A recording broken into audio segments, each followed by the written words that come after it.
the country's demand. However, have you gotten into, has it been difficult or easy for you to actually fuel over the weekend and up to this morning? We're already having a hashtag that is trending on Twitter, and that is hashtag fuel shortage. If I can just sample about one or two this morning. This is according to... Actually, this is a question that has been posed by one of our viewers this morning. They go by the name on Twitter, Mukwana ETH.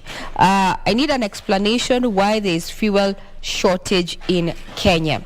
And the thread is quite long, and he has given one of the reasons or why he thinks that there's a fuel shortage currently. He goes on to tweet and say that retail petrol and diesel prices soared to record highs in many countries across the world in the past few months. This has been driven by a rebound in fuel demand since the coronavirus pandemic and supply disruption in the wake of Russia's invasion of Ukraine. Secondly, he says Kenya consumes an average of 6.1 billion liters of fuel products when the economy is in full throttle, with the transport sector, agriculture and household among the biggest consumers. Now, thirdly, due to the rising cost last year, the government introduced a subsidy to cushion consumers. This move has seen oil marketing companies' margin of about 12 shillings per litre reduced to below 3 shillings, with the government paying for the difference. We're going to continue dissecting that particular issue, and we welcome your feedback too. You can get us on Twitter at KBC Channel 1. Tell us more about this fuel shortage. Why do you think we're where we are? And how has been your experience over the weekend up until this morning? Now we cross over to matters politics, where Azimio la Umoja presidential flag bearer Raila Odinga has assured residents of Turkana County of enhanced security, improved infrastructure and expansion of the local economy that relies mostly on livestock farming. Speaking on Sunday in Lodwar Town, Turkana County, Raila said if elected, he will change the face of the arid region into an economic zone. Muhimu zaidi ambayo tutaangalia ni mambo ya amani. Banake bila amani hakuna maendeleo, ama sivyo? Mwaniaji urais wa muungano wa Azimio la Umoja Raila Odinga aliongoza wafuasi wa chama hicho kuzuru mji wa Lodwar katika kaunti ya Turkana kujipigia debe. Raila aliahidi kuzipa umuhimu sekta kuu katika eneo hilo, zikiwemo afya, usalama, mtandao wa barabara na ufugaji, iwapo watashinda kwenye uchaguzi wa tarehe 9 Agosti. Tutafufusha ile cooperative society na hiyo kiwanda ya samaki kule katika ziwa ya Turkana. Sawa? Well, this is just to remind you that further details are available on our website, and sorry for that mix-up there. Indeed, it is Swahili. But nonetheless, we have those details of what was said in Turkana, and they are available on our website. That is www.kbc.co.ke. Now we cross over to what the church has to say in as far as matters of politics are concerned, where the provost of the All Saints Cathedral, Samuel Wainaina, says poverty in the country has reached alarming levels. He was speaking during a special service to pray for political aspirants. Reverend Wainaina noted that Kenya has created a system in the country that impoverishes some while enriching others, saying Kenya has enough resources for all. Wainaina at the same time called on the political leadership to be prudent in the management of resources.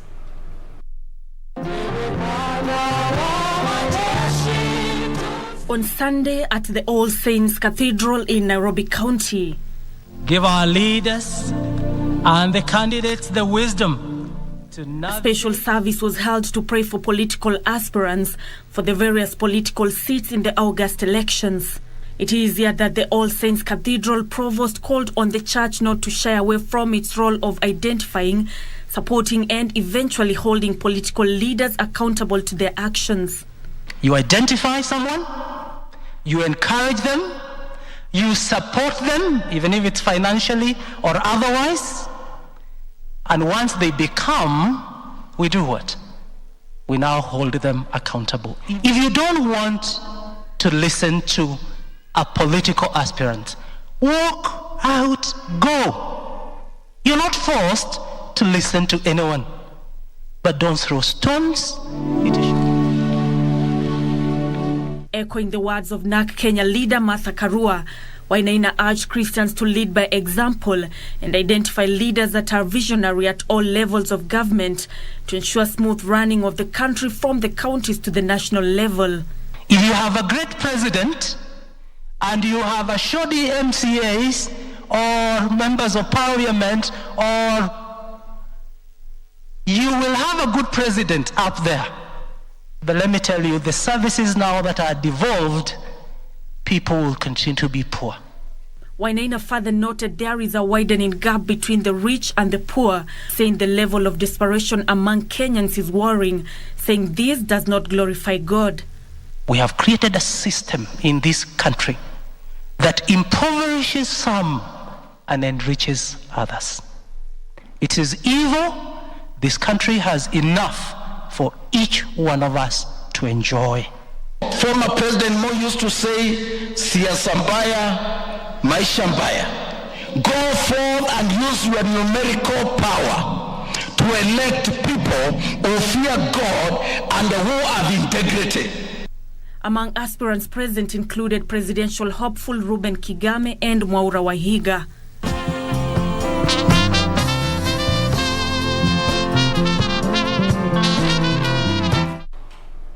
The country has enough resources for all. Message there from the church.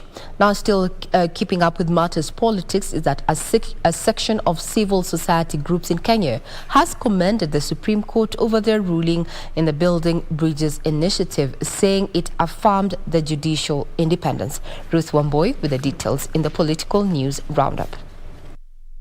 With the Thursday landmark ruling by the Supreme Court of Kenya, Kenyans are waiting to see which way forward. According to the civil societies, the BBI bill proposed self-serving political changes that go against the will of the people. The decisions that have been made by the current leadership and also those that are in opposition to be able to push an initiative that is against the Constitution leaves Kenyans with doubt and also trust in the people that we are going to elect in the general election. It curtails abusive and excessive power of the state and non-state actors through the values and principles of good governance. We have seen amendments that watered down the post-independence constitution, the massive handles to the adoption and implementation of the current constitution from the 1990s to date. That is from the time of Moi. In Mombasa County, rivalry between Mombasa Women MP and her opponent Zamzam Mohamed, who want to dethrone her through the ODM ticket, continues to escalate with rigging claims in the just announced ODM polls. Very ready for nominations. Ndio maana nimesema tumetengeza posters, banners, tumebrand magari, tukijua tunaenda nomination tukitembea kila sehemu. Kwa hivyo venye board watakavyoamua ndivyo itakavyokuwa. Mimi nimekuwa ground and it's time yule mwenye yuko ground apewe haki yake. Wala asije kuwa favored na mtu yoyote. Elsewhere, former Kitui Governor Dr. Julius Malombe, who is attempting a comeback, has urged Wiper leader Kalonzo Musyoka to issue him with a direct ticket in the party primaries. They were told to subscribe to a card which was called Kcp by paying 1,100, and they will be able to access all the facilities in this county without paying. Currently, there are no medicines in those particular hospitals, and the people are crying. On On the same note, former Nairobi Governor Dr. Evans Kidero makes a comeback as independent candidate to vie for the Homa Bay gubernatorial position. Kidero was among the political bigwigs who had their nomination funds refunded by ODM party after giving a direct gubernatorial nomination ticket to the outgoing woman representative Gladys Wanga. And Safina presidential candidate Jimmy Wanjigi now claims the poverty index has rose from 38 to 58%. Wanjigi spoke in Kutus town Sunday after handing over a vehicle to IPCA Bishop Peter Mwangichege. All that think like you, all that believe that governing, you're a king. There's no kings here. We are all equal under the eyes of God. And this is now the time for us as leaders to give back to the people. A section of villages in Uriri constituency of Migori County are taking advantage of the dilapidated roads to impose taxes on locals using roads passing through their land. Now the locals say they were forced to part with cash to access the roads which they use as alternative since the main roads are impassable. Kabwana village in Uriri, Migori County. Here, makeshift toll stations are the order of the day. The only roads which are passable here pass through private land. Murky public roads racked with potholes and poorly maintained are the other alternative. And to access the so-called private roads which are well maintained by a group of youth here, you have to part with a fee. Wenye wanakuwa hapa na tena venye tulijadiliana na wenye walikuwa wanataka wapite hapa. Tulikaa chini, tukaongea kwa sababu barabara ilikuwa haiwezi kapitika. The locals say they pay more than 200 shillings daily to access two villages that have been separated by the dilapidated roads. Locals pointing an accusing finger to the area leadership. The way people are being taxed here every now and again is quite unbecoming. Hence, we have got our area MP, whereby this road is purely meant for him. That is the junction from Kabwana up to Ongeto, and even proceed up to Timlichoenga. All the time, even during the drought, this place used to have a lot of water here, and we don't know how those water are coming about. And until the main rural roads are rehabilitated, the locals here will continue paying the self-imposed taxes, or they alternatively wade through the murky waters in the name of public roads. Saizi tunaomba serikali, mwenye anatulinda, tafadhali, hatutaki uchochezi yoyote na tutaki tatizo lolote na wenye ardhi huu. Tunataka barabara itengenezwe na hao wote wapite. To the counties where inmates at Manyani Maximum Security Prison have called on the government through the Ministry of Education to fully absorb those who are taking primary and secondary education examinations into the formal schooling system. Volunteer teachers at the prison say it is evident a great number of inmates have shown interest in pursuing formal education and need to be supported. Details of this and other stories in our county news roundup. Speaking during the 2021 results celebration at Manyani Prison, volunteering teaching fraternity called for construction of classrooms for inmate students and refresher courses for inmate tutors in the prison. Manyani Prison emerged one of the best performing with a mean score of 311, with top candidate emerging with 401 marks in the 2021 KCPE. Kama umetupatia opportunity ya kuweza kuendelea na kufanya masomo kama hatujafanya huko nje, na wameamua kusupport kwa moyo wao wote. Nafasi ikipatikana kwamba resources zinatakana katika shule, anything yenye inakuwa probative value kwa mwanafunzi iweze kuwa available, iweze kupatikana. We believe that with the better facilities or with more resource being pumped into this area, we can be able to make better citizens from the prisons. A group of Catholic women from Igembe North Sub-County have come together to give back to the less fortunate members of their community. According to Catholic Sister Maria Catherine, the leader of the group said some of those in need are the elderly and those living with disability, noting most community members have forgotten about them. Na hii ilitubindi tutie nguvu kabisa, tuone tumeondoa hizi pusa kwa watu wetu. Ndio tukapanga kama hiki kikundi tusaidie watu wetu. Elsewhere, leaders drawn from Thika have called for equal opportunities in Form 1 selection, saying private school students should be treated equally like their counterparts in public schools. Speaking in Thika during the closure of a 3-day private school teachers training on the newly introduced competence-based curriculum, the leaders decried what they termed as discrimination of their students, who they said are often sent to far-flunked regions instead of being accommodated to schools of their choice. I don't see why a student from Kiambu is sent to Marrar and then a student from Marrar is sent to Kiambu. I don't understand the logistics behind. Can we, if it is Marrar and they need good schools, there is devolved funds. Let us build those schools. Let us make them to be national at the local levels. It is possible. But not this issue of now sending Kiambu goes to Kirifi to wherever. That one, as an educationist, I want to say it has very negative impact to our students. Finally, the top candidate in Busia County says she wants to pursue her dream of becoming an astronomer. Esther Aroche, a former pupil of St. Teresa Busia Girls Primary School, who scored 423 marks in KCPE, is calling on well-wishers to support her secondary education.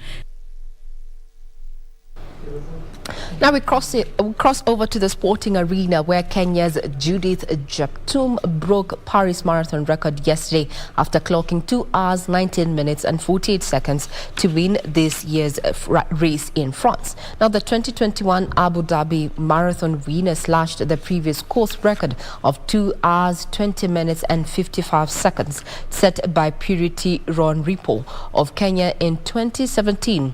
Fantu Jimna of Ethiopia was second, more than 3 minutes behind Jeptum. Her compatriot Besu Sado completed the podium. Ethiopia's Deso Gelmisa won the men's title in 2 hours, 5 minutes and 7 seconds. Meanwhile, Kenya's Margaret Chalimo Kipkemboi clocked 1 hour, 5 minutes and 26 seconds and emerged victorious in the 2022 Barcelona Half Marathon. Ethiopians Gete Almeyu and Asenat Awoke finished second and third respectively.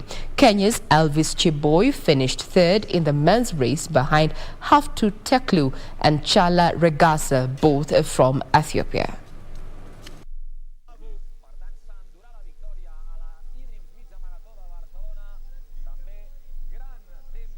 Congratulations to Judith there. Now, Ida Salima Jamain scored 422 marks in the 2021 KCP exams, 6 marks less than the best student countrywide, and she attributes her success to hard work and the game of chess. Ida Jamain has been a chess player for just over 2 years, but she's yet to compete in a major tournament both nationally and internationally. Here's a short story of the 14-year-old who wants to join Kenya High School. Born in a family of 3 children, Ida Salima is the second-born girl of Fred and Lillian Lukoye, parents who have done their best to see their kids shine. And one of those shining moments came when Ida Jamain scored 422 marks in the just concluded KCPE exams, attributing her success to the game of chess. It's mom who introduced me to chess. She just started talking about it and I just wanted to engage myself with it, so I asked her to give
5 against Newcastle there in as far as yesterday EPL matches were concerned. So today there is a game, and this is between Crystal Palace and Arsenal at 10 p.m.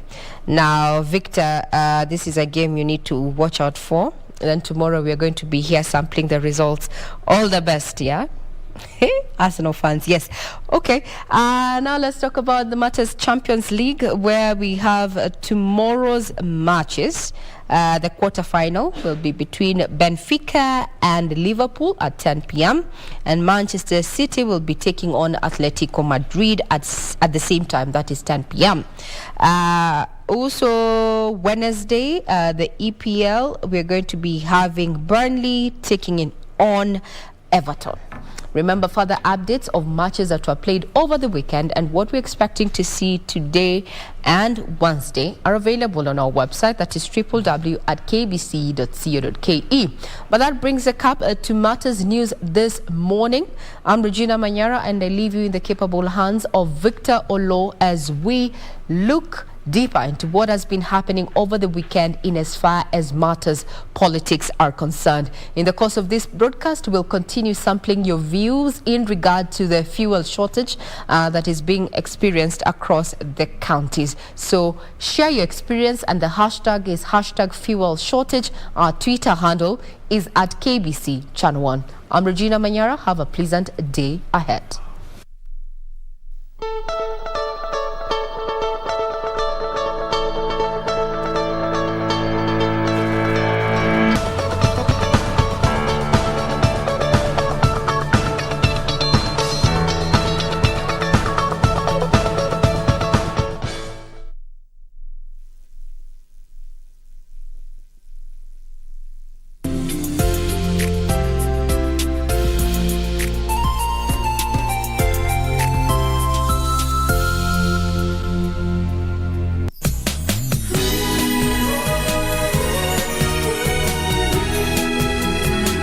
Tell me now. Who's that woman? Jack, I'm telling you, don't forget you have a wife, and your only son Sean is waiting for you at home.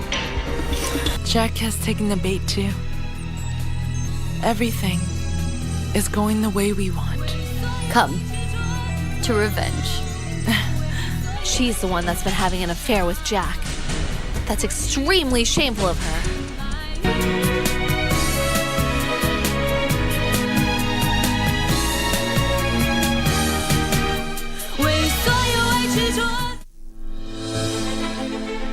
Are you an aspiring candidate in the upcoming general elections? Do you want your agenda and manifesto to reach your voters effectively? At KBC, we have the most comprehensive and credible online platform that has profiles of all prospective candidates. Log on to www.kbc.co.ke/2022 aspirants and let Kenyans know more about you, your past achievements, your manifesto, and your development agenda once you get elected to office. What's more, the website is easy to navigate. We will create your profile, post pictures and short videos with your campaign messages at affordable hosting fees. Log on to www.kbc.co.ke/2022 aspirants today and establish your brand authority as we lead towards the forthcoming general elections.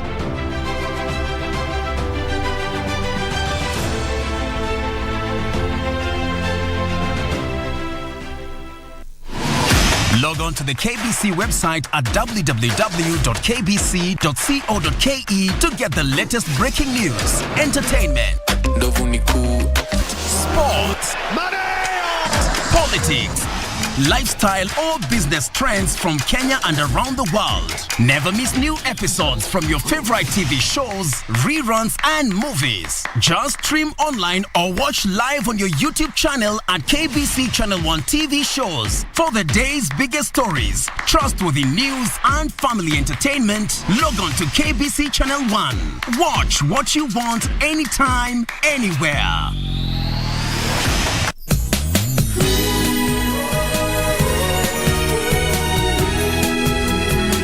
Tell me now. Who's that woman? Jack, I'm telling you, don't forget you have a wife, and your only son Sean is waiting for you at home. Jack has taken the bait too. Everything is going the way we want. Come to revenge. She's the one that's been having an affair with Jack. That's extremely shameful of her.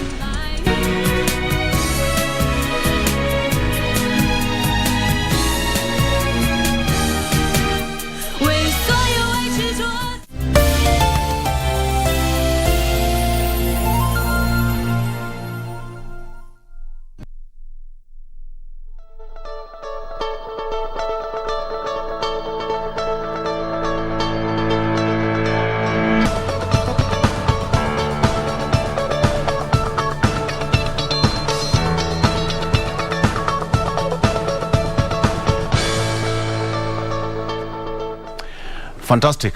Now let's get the show on the road once again. My name is Victor. Welcome to the program. It's now time for me to take a look at what's on the front pages of our local dailies, and I'll be joined in studio just to discuss this further, even as we look at what happened on the political scene on Iron Politics. With me in studio, I have got Wakili Kevin Katisia, who is an advocate of the High Court. Karibu sana, Wakili. Thank you. As well as Dr. Joseph Rotich, who is a political science and analyst as well. Thank you so much, Actually, he's an economist. I'm an economist by profession. We'll talk about matters economy and fuel in jiffy, but then let me take you through front pages of our local dailies. Let me start with the Daily Nation. On the front page, where is the fuel? That is what's on the front page of the Daily Nation. Long winding queues running into the dead of the night are becoming increasingly common in petrol stations across the country as the fuel shortage threatens to spiral into a full-blown crisis, paralyzing the transport sector and drowning economic activities that had just started recovering from 2 years of restriction and lockdowns. Who is to blame, and is the country slowly grinding to a halt? That is what's on the front page of the Daily Nation here. President Kenyatta, Raila attack could have quote-unquote banned the nation. President Kenyatta cautions against political intolerance and violence, even as two Uasin Gishu MPs and the county speaker are questioned on the Friday incident. That's also the front page of the Daily Nation. We have got pictorials there of long queues and motorists queuing to get that precious commodity, the fuel crisis in the country, rocking this particular nation at this particular point. But KPC has said that the country has enough fuel stocks and that ships are waiting at the dock to offload more supplies. Okay, so who is to blame? Okay, that's what's the front page of the Daily Nation. On the People Daily here, Uhuru wants insiders after attack on Raila. The president said that they are playing with fire as detectives claimed two MPs and Uasin Gishu speaker have a case to answer. All right. Again, ODM faces nomination backlash. This is something that aspirants are casting aspersions on decisions to give direct tickets to tickets based on an opinion poll. Many say is strange and doubt in its efficacy. That's also the front page of the People Daily. Very quickly onto the Star. Uhuru stoning Raila would have set country on fire. Kosetany confesses youth paid to stone and heckle former Prime Minister. That was the front page here. President says that Ruto team insulted him on his doorstep. There you have it. And again, still on the front page, you have got fuel shortage. Crisis deepens as state and oil marketers pay row intensifies. Again, border man suspected of robbing foreigner. He's been arrested, and they say that he stole her M-Pesa money and abandoned her in Ngong area. The suspect, identified as Protas Onsongo, was arrested hours after the incident. Okay, and finally on the Standard, Raila attack, MPs grilled. DCI summons 3 politicians to shed light on incident that has shone spotlight on election-related violence. President condemns incitement, says that all aspirants should be free. All aspirants should be free to campaign in any part of the country. Motorists suffer as fuel crisis hit more regions. Now, what is the story here?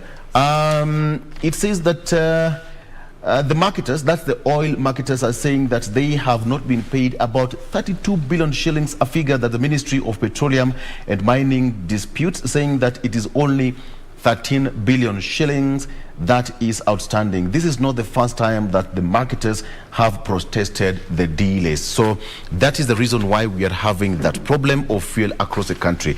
And actually start with you, Daktari. This is something that probably is still denting many people's pockets, because even me, way in Homa Bay County, a liter of petrol was going for 210 shillings in some pumps, I tell you, Lord, this is the most unfortunate thing that is happening to our country, and the reason being that the suppliers claims that they are yet to be paid their dues. Yes. And it shows how weak link we have as a government dealing with our business people. Because it is unfortunate, because if they say that they have not been paid, the disputed amount has not been paid. And has there been no recording of the transactions which were done? How could we have a disagreement between the suppliers and the government of failing to meet the same? It shows that the sector is disorganized. Although I can tell you the agony that Kenyans are facing today, for the last 3-4 days, it has been the worst thing that I've ever seen. I queued myself in Kericho, there were no fuel, and more so this petrol was actually missing. The worst affected is super petrol. And it has affected the economy very bad, because much of what is being moved, it is moved by fuel. And that means most of the vehicles stalled, and even some commuters had to pay more. They had to dip more into their pockets to pay the fare, which was not necessary in the first place because of the disagreement of some people.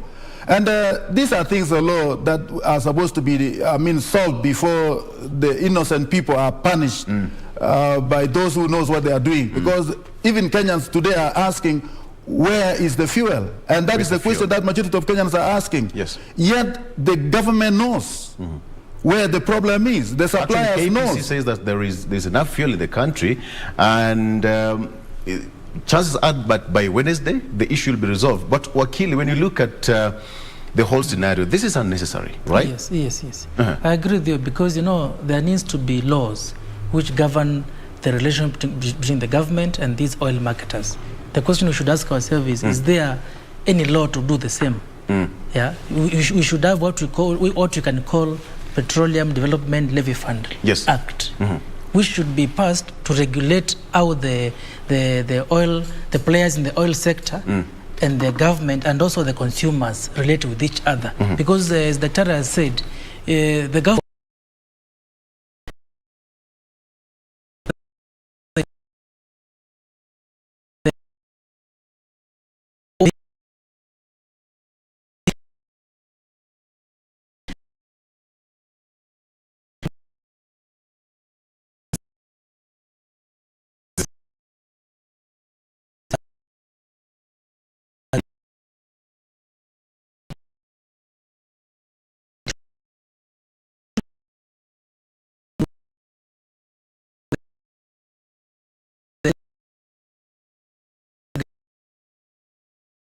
very low in a number of years since the pandemic, the corona pandemic, and so many other problems that this country have actually faced, and more so the mega projects that this country is actually undertaking, and of course the mega projects that have got timelines.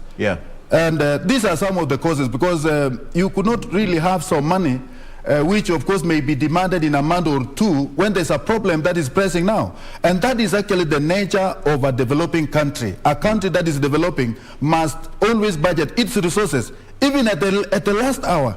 So in this case, the only problem is that since you cannot really be very sure as to how much you can collect within that span of time to enable you pay whatever you reallocated to the other part on time, then all these problems will not have been facing. Otherwise, when we have got very little resources. Yeah. And of course, it is not only Kenyans who are feeling low, it is all the government, because if the sales are not there, that means the government is not getting any taxes from the business or from these enterprises. Yeah. So in this case, it is a problem that has affected both the common man and the government itself, as far as the issues of collection of revenue is concerned.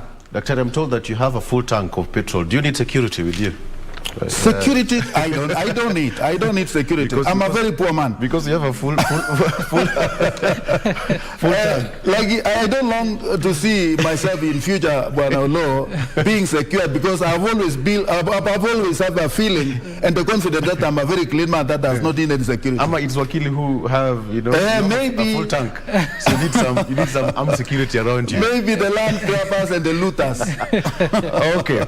So when you look at the back and forth, the push and pull between the KPC says that there's enough fuel. Yes. We have enough fuel in the depot, and ships in Mombasa are still waiting to offload fuel. But then now, for how long? As you said, there should be some legal framework that should be put in place to guide both the consumer and the supplier. Yes. Yeah. And interestingly, although you heard yesterday the president said that we should blame this fuel crisis to the Russia-Ukraine war.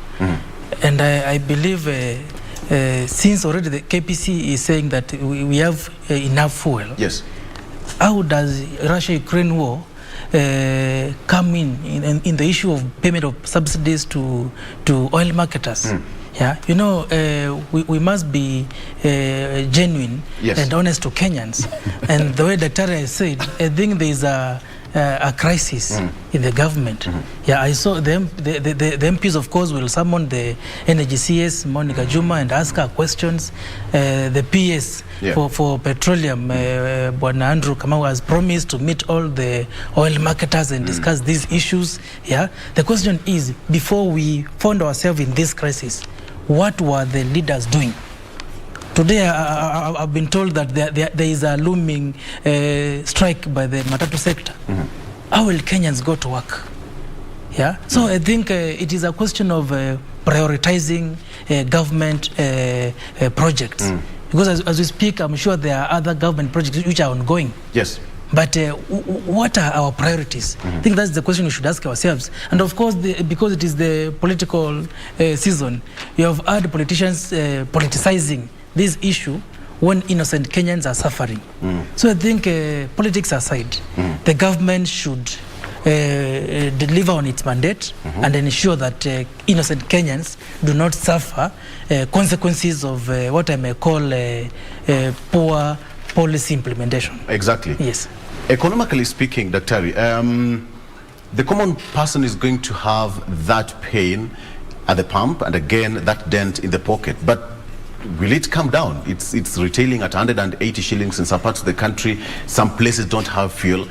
Are we like to see a situation where the economy is going to have some kind of a stability and you and I are going to feel some some relief at the end of the day? I think there's something that is not always spoken or law, but it is a reality in itself. Because you must also be very much aware and up to the fact that those who are in the government are also the game players, the chief game players in the petroleum business. So some of the policies sometimes are passed to influence the process to change the prices or increase the prices. So in this case, once we link the government and the government functionaries in the business that is always associated with private investors, I think that will be the beginning of our success. Because the chief players in the petroleum sector, those who are selling these fuels, are also very important personalities in the government. They are policy makers. Yes. And you are expecting them to lie low and say we reduce the prices. That cannot happen. So conflict of interest taking It is actually conflict of interest. The one that we are really, that Kenyans are facing, some of them are caused by their own leaders. So in this case, I think it is a high time that Kenyans become more responsive even to the common man. Because, and even then, this country cannot move without really moving, people moving their goods and services from one place to another place. So it is a high time that Kenyans be told the truth of the matter, not that the government has failed to pay the pending debts to the suppliers. Yes. How did it happen? How did it happen? Even if you ask us, how did it happen? The government failed to pay. It cannot happen. And then there is some dispute. Dispute over what? Yet the business has been very clear. These are high-level businesses. How can you fail to capture that? Maybe the 13 or 32 million. I mean, those are two different figures of wide difference. There is something more deeper than what we are seeing alone.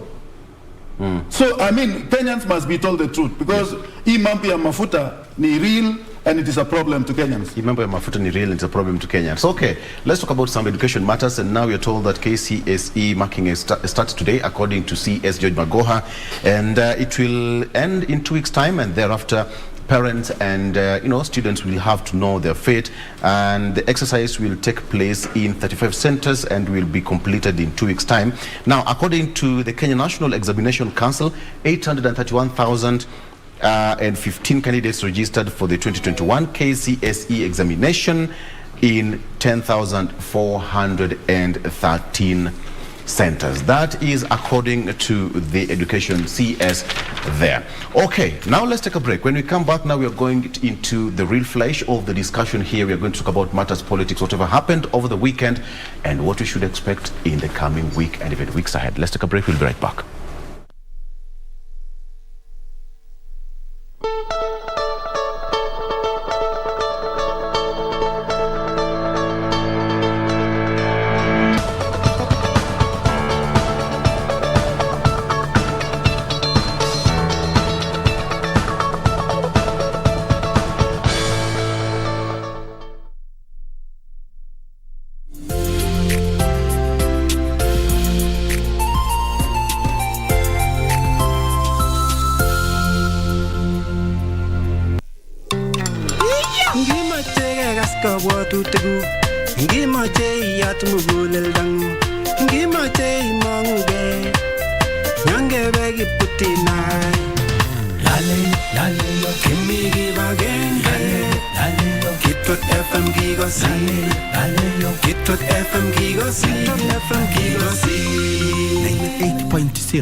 FM Kegosin.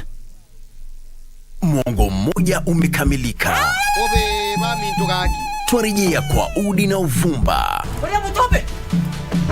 kwa vishindo si haba, nderemo na vifijo. Tulia tuli, maana mambo si kama kawaida tena, kwani kupitia runinga yako ya KBC ushapata tarehe. Vitimbi kila Jumatatu jioni saa 1:35. Usikose.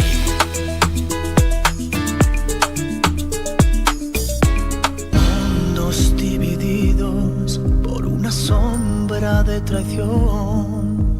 Don't ever insult her again if you don't want me to rip what's left of your face. Yeah, why don't you try? What do you know about this planned development with some investors in Costa Alegre Bay? I don't trust that woman, much less any business she brings in. It would mean a lot to me if I know that you're not against it. Dorothy Nielsen was in fact murdered. And from the looks of it, it seems her body was dumped just a few hours after she died. Lying heart. Fue sembrando el veneno y la ambición.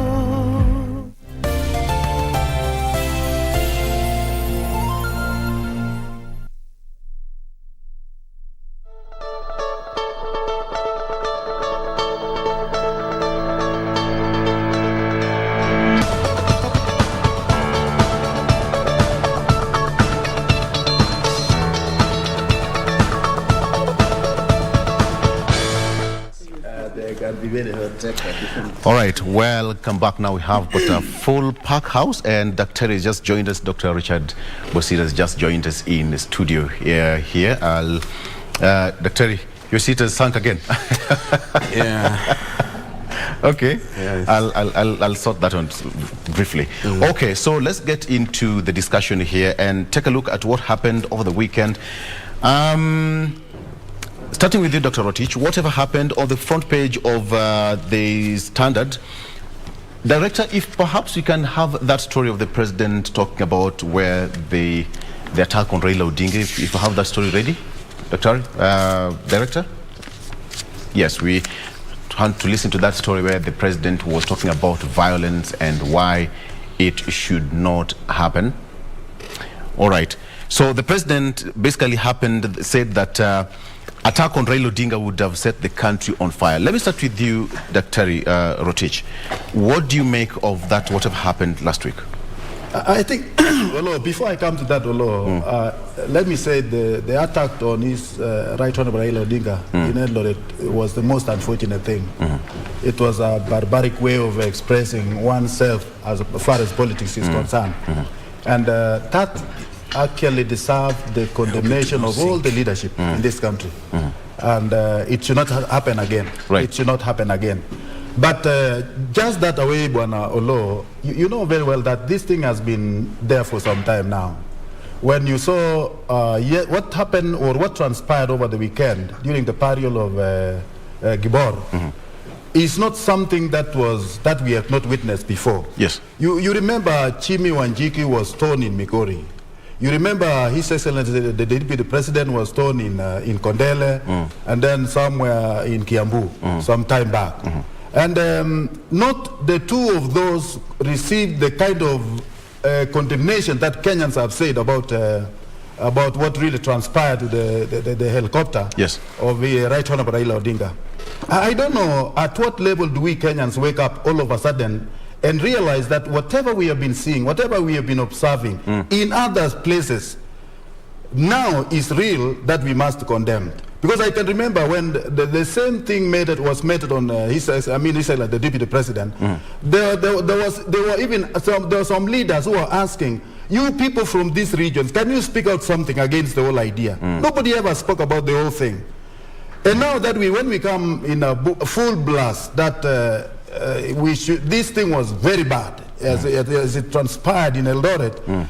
I can see some prejudice there. I don't see honest in the whole thing because, and let me tell you, when any bad thing happened to a Kenyan, be it a border rider, be it a Mkokoteni driver, be it a car driver, be it whatever nature, made it on Kenyans, it must receive the same condemnation as we saw in Eldoret after the stoning of the helicopter, of Right Honorable Raila Odinga. Okay. So we must learn in Kenyans that we must respect every citizen. We must respect Kenyans in their respective status. Not necessarily that you have to be huge, short, dwarf, to receive that kind of condemnation. You saw what happened recently, when this issue that happened at the Forest Road, where some lady was molested by some goons, border. Then the whole borders in the country were harassed. Some of them were put in, their borders were confiscated, they had to pay up all sorts of things. And such reactive approaches, I think Kenyans we must refuse. And whatever we do to every ordinary Kenyan must also be done to everybody in this country, so that we may be seen to be respecting the law and not actually practicing what I may call a selective justice. All right. What happened in Eldoret is something very bad. Okay. Let's take a look just as bad as what happened in Kondele, just as bad as what happened to Chimi Wanjiki in Migori. And that should have received the same condemnation. Absolutely. Now let's take a look at that story where the president was yesterday. The president spoke about that issue and about political violence and intolerance. Let's talk about that.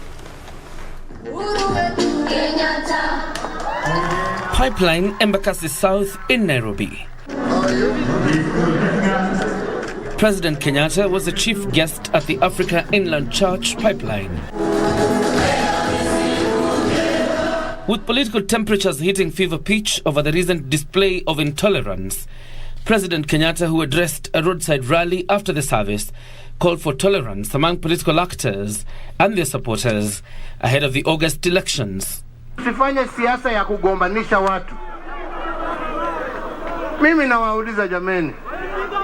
Mimi hata kwetu kule Gatondo Injaweri, si munaona wanakuja kunitukania kwa mlango yangu. Mimi nawaangalia tu nasema Mungu hata mimi sina shida. Kwa sababu mtu ambaye anafikiria ya kwamba matusi ndio itampatia kura, ngoja ataona ashangae. Mimi nikisema naunga baba mkono, Mimi sisemi mwingine ni mbaya, lakini kura yangu mimi najua pahali nataka iende. Ama namna gani? Si hiyo ni haki yangu? Nimekosea? Reacting to Friday's attack on Azimio la Umoja presidential candidate Raila Odinga's chopper, President Kenyatta said political intolerance was a recipe for chaos. Kama kitu ingetokea hapo, hiyo jiwe iwe imeipiga huyo mzee, si hiyo ni moto ungewaka taifa letu la Kenya? Tunataka mambo kama haya? Watu waombe kura kwa njia ya heshima na amani. Si namna hiyo? Kutangaza msimamo ya mtu sio kufanya wewe ni adui yake, ni msimamo wako tu. The head of state appealing to Kenyans to maintain peace and shun those keen on causing mayhem.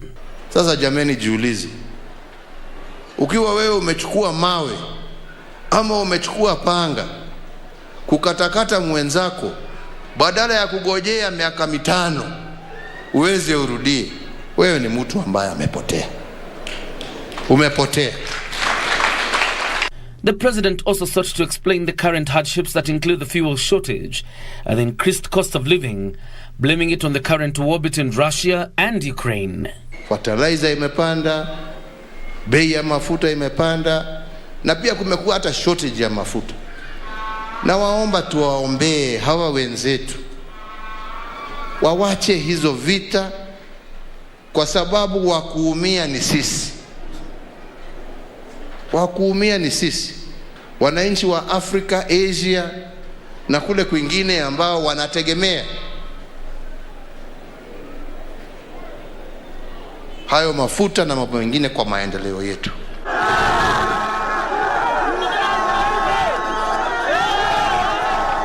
All right. Certain things the president talked about. Nikisema naunga mtu mkono does not mean that the other person is bad. Actually, that's what's it's an captured here on our story. I'll give you that newspaper briefly. But the president said that, that's immature politics. Let me start with you now, Dr. just to get your salutation, even as we welcome to the show now officially. Officially, good morning. Morning. How are you, Victor? I'm fantastic. Thank What you. do you make of that story, according to the president? I would like to say something in relation to what my brother here has said. Yes. I think, one, our people should know that violence is evil, especially political violence of whatever form. Violence cannot be justified if it's exercised by a legitimate authority and legally founded. But when we want to argue that if Kondera was not condemned adequately, and if Migori was not condemned adequately, are we saying that we can justify any form of violence? No, we shouldn't. And we are moving closer and closer to the elections. Yes. And Eldoret in itself is a hot spot. It's actually a hot spot. I think if you ask we still remember Kiambaa and other places. Yes. It's a hot spot. If you ask security agencies, they will tell you one of the hot spots is Eldoret. And it showed its ugly face. While Odinga was there was no provocation. It was not even a political rally. It is a barrier. You know, it looks like there are some people, and politicians should stop. Some people are using violence to scare people. And we have been in this country for long enough. We know what happened in 1992, 1997, 2007, 2008. All this, we have been here. And this is how it begins. And then the intolerance grows as we move closer to the elections. Yes. And people make claims that our votes have been stolen and all this has been done. I would say that some of the violence that we experienced, like we saw in Eldoret, it seemed to have been executed with a plan. In fact, I did research in the 2008, 2007, 2008, and in some places violence was planned. In others, violence was spontaneous. In some cases, like Kondere, and I saw also in Migori and other places. Yeah, you could see, particularly the one I saw in Kisumu, even in Embakasi, youths are running after each other. They're running after each other.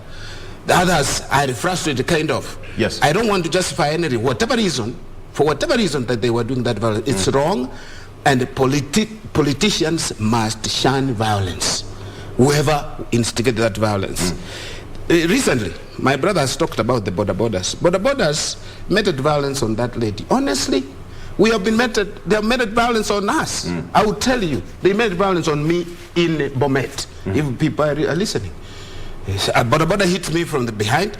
I stop on a traffic jam. I hold the bike. They come, wrestle the bike out and they release him. And then they start saying, Choma Gari. You know, I was threatened. My kids were in the car.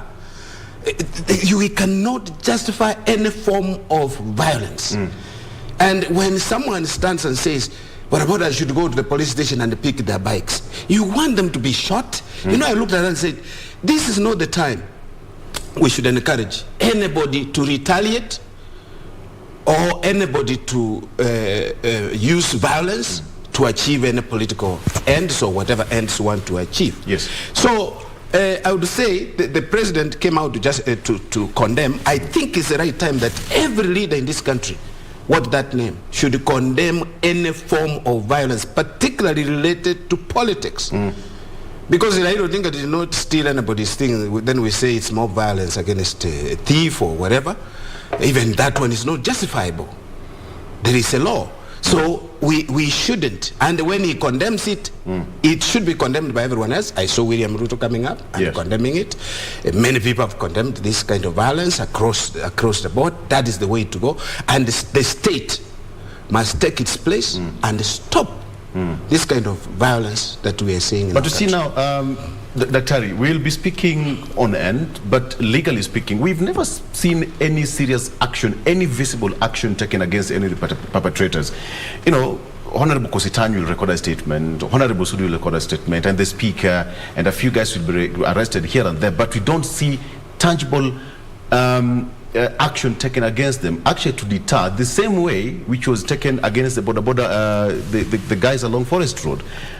Right now, there's some sense of sanity that has come to that particular sector. A few 3, 4 days ago, I witnessed an accident between a motorist and a motorcycle. Do you know what was happening? Everybody was going about their business. Everybody was going about their business. So, some sense of action not taken?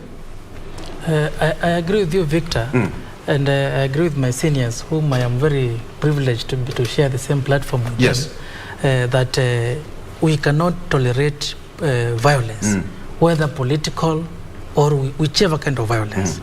The state or the government has the duty to protect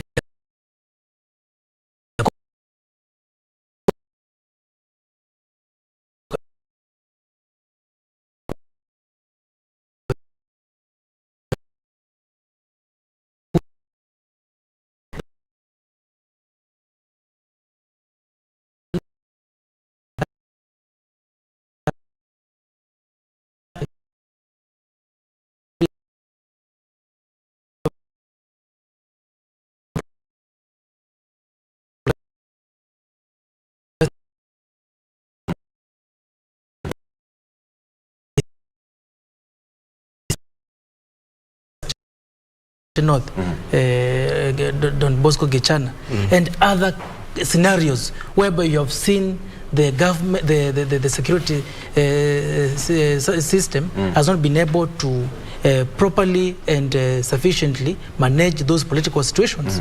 Of course, when it comes to the border sector, for example, and many people have been blaming them for all these manner of violence, because sometimes they are hired, others go there just to participate, and then now they want to take advantage of the situation.